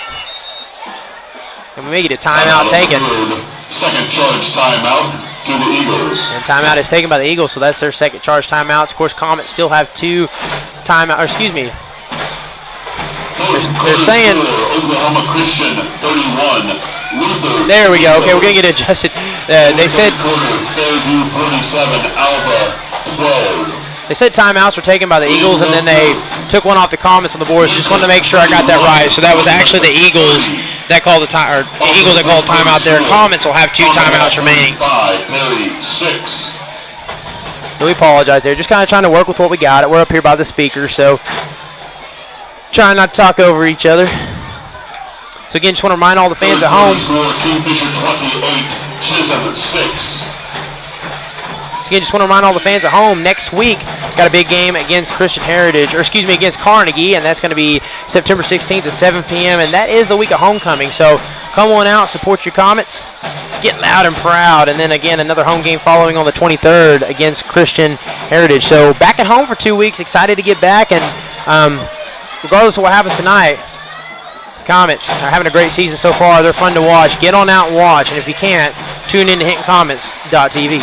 Following the Eagle timeout, the ball is spotted on the visitor 33-yard line. First down and 10 for the Comets. All right, following the timeout here. Shotgun set, has to let it fly. Does! Gets an arm in there. Seth Simonek tries to read that and get a jump on it. Intended for Trevor Rodman. Simonek on coverage, incomplete. And again, one of the good things here, you kind of move into pass and attack.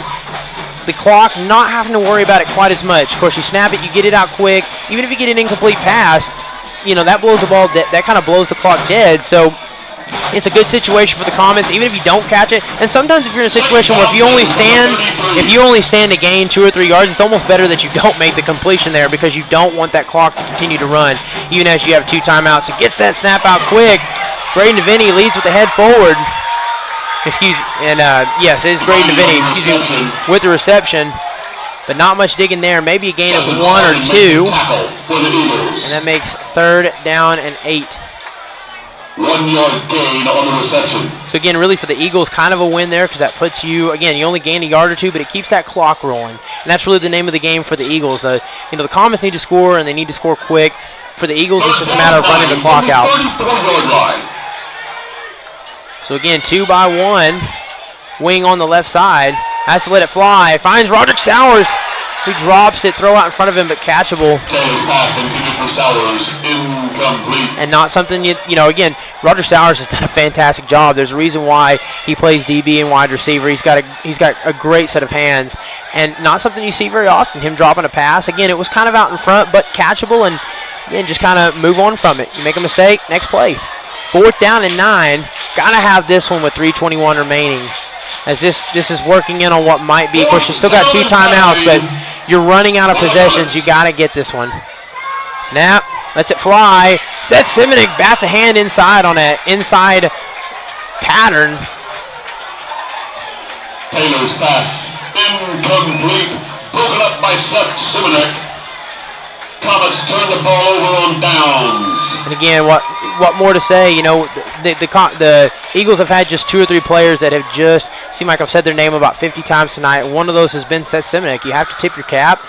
When you're having a good night, when you're on, you're on. And I tell you what, on both sides of the ball, Seth Simonik has been on it. So they've done a good job defensively. Did a good job breaking up that inside slant pattern. And you know, the slants haven't really been open much this evening for the Comets. Some good things in the passing game and some things to work on as Comets need to get a quick stop here. They do have 2 timeouts remaining, but they're trailing by 13 and 3:17 remaining here in the fourth. They got to get a quick stop. Have to believe at this time the Eagles are going to probably try to run the ball, try to eat up a little clock as they do. Runs up the middle here. And tough to see who exactly made the play on that, who plugged it up. Might have been Hunter Helms. And Dakota Dollenberg, too. Dollenberg with the stop. Yeah, and they're going to credit Dakota Dollenberg. I tell you what, Dakota has made some good plays here in the second half. He's kind of filling in that linebacker position. He's a name we've been saying a little bit more recently, and I tell you what, I've got to apologize. I would tell you sometimes it looks, you know, of course they're a little bit different, but with him and Jack out on at the same time, sometimes that number 14 looks like an 11. So, but he's made some good plays. I tell you what, he's really stepping up. He's getting better each and every week. So, kind of playing that Mike spot right now, that middle linebacker, and Brookshire playing outside. And that ball's out. I tell you what, this could be big. Can they fall on it? Oh, and a big break for the Eagles as they fall on it. I tell you what, that could have been a huge play. And really fortunate there. That ball was out. And again, we're just talking about Jack Brookshire was trying to tracking that one down. Tried to make something of it, and I tell you what, just got lucky. Got lucky to retain that ball. The big man falls on it. And so Sebastian Gonzalez goes to the sideline. Titan Hicks back in as they may be rethinking that one after that last play. It's 3rd and 16 though. And again, the little Comet magic, never count these Comets out. 3rd down and 16, and you know they got to run it because they got to chew up a clock. We got the flag on the play right on the far side. Going to be interesting to see what this call is. It was thrown way over on the far side over by the 15-yard line. It's a delay of game. Okay, not a penalty we've seen. Again, this feels like a night that if there's a penalty flag that can be flown, it is going to be called tonight. Not something I think we've seen this season so far, and so a delay of game almost took me by surprise. And so again, that backs them up a little bit more. 3rd and 21. You want to try to, if you're the Comets, you want to try to get a quick stop. If you can get them out of, they're going to run the ball here. So again, just do your job, plug the middle, contain on the edge. And he cuts back inside, has one man to block. And again, good job. Just keep everything in front of you. Even if they get a modest gain, you're fine. You're still sitting there at 4th and 14. Helms with a tackle. Down and long, coming for the Eagles. And if you're the Eagles, the big thing there is you get a play like that is you don't want to get a holding penalty. You don't want to get any personal foul that could stop the clock, and that's just a disastrous situation. So again, the Eagles do their job, Comets do their job. Clock continues to roll, just under 1:20. If you're just joining us, Comets trailing by 13, as they need to get this ball back quickly and they need to score quick. They got 2 timeouts to work with. So back to punt. Punts it. It's fair caught, but then Levi Taylor's going to get out of the way. As they're going to say that was down. They were arguing on that side that touched Levi Taylor. But it didn't look like from our vantage point that touched him. He did wave, he did signal fair catch, but then got out of the way. And I think the Eagles thought that had touched the leg of Levi Taylor. Punches down by the kicking team with no return. And I believe the officiating crew got that call right. Looks like he waved that down, got out of the way in plenty of time. So 56 seconds remaining, trailing by 13. You need a quick strike here. You've got to let this ball fly. Really, if you're going to throw this ball, it cannot be for something that is 3, 4, 5 yards. You've absolutely got to let this ball fly. You cannot afford a play where you have it down in the field of play and you have to use a timeout. Shotgun set, 2 receivers out, hands up. Surprisingly to Trevor Rodman as he runs to the left side. And again, nice gain there. Not something I expected for sure up here in the booth. As he gets a good gain there, but clock starts to roll. 44 seconds. 9-yard gain on the carry. After the gain of 9. And again, kind of moving, not exactly moving quickly here, so Second down run from the 18. they get a flag on the play.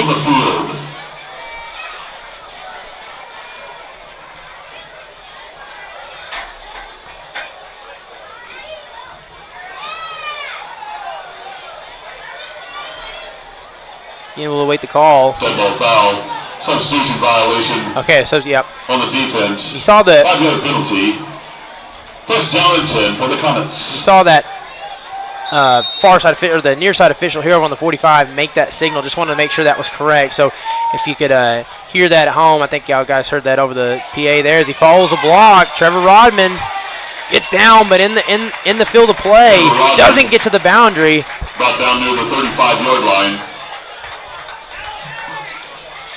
And we'll see if they let this clock run out or if they take a timeout. So it looks like they're going to let this clock run out. First down and 10 for the Comets.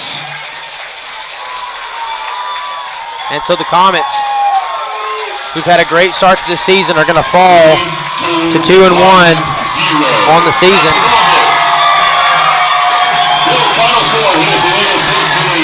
And again, we want to remind everybody after this game, we'll be having our post-game show. We'll go over some stats. And we may see if we can't get a post-game interview. Of course, we're on the road, so things change a little bit. If we get a post-game interview, we will let you guys know after we do our post-game stats. If we don't, we will see you guys at home next week for a pair of home games. Of course, the first one against Carnegie and the second one against Christian Heritage. So, Comets fall to the Eagles 27-14. We'll be right back here for the post-game show right here on HintonComets.tv. Our neighbors and one another. And we would be delighted for you to come share the love of God with us at the Hinton Church of Christ, 307 South Spencer in Hinton, Oklahoma. Join us on Sundays for Bible classes for all ages at 9 a.m., worship at 10 a.m. and 6 p.m., and midweek Bible study on Wednesdays at 7 p.m. Support your school's booster club and get your business. All right, I want to welcome you back here. Post-game show, of course, Hinton Comets fall 27-14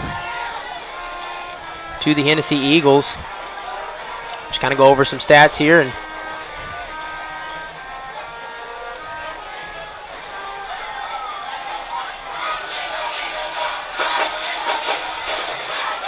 again, Hinton Comets, 31 rushing attempts, 434 yards in total. And passing 140 yards through 14 passing attempts for Hinton. Hennessey, 137 rushing yards total on 37 attempts. 229 yards through the air on 20 attempts. So again, ended up being a lot of offense, more than we thought when we watched the first half of play. So ended up kind of being explosive here. So, but I would bet you, just kind of thinking here, one of the big things they're going to look at, of course, we hope that, Jake Wright is okay and that the Comets are healthy for next week. But, one of the things they're thinking about is 13, Hennessey Eagles 27. Well, I wish our friends from Hinton safe travels back home this evening, and good luck the remainder of the season. Is one of the things they're going to ask our patrons to look around you and pick up any trash that might be near where you receive. In front of thousands of potential customers.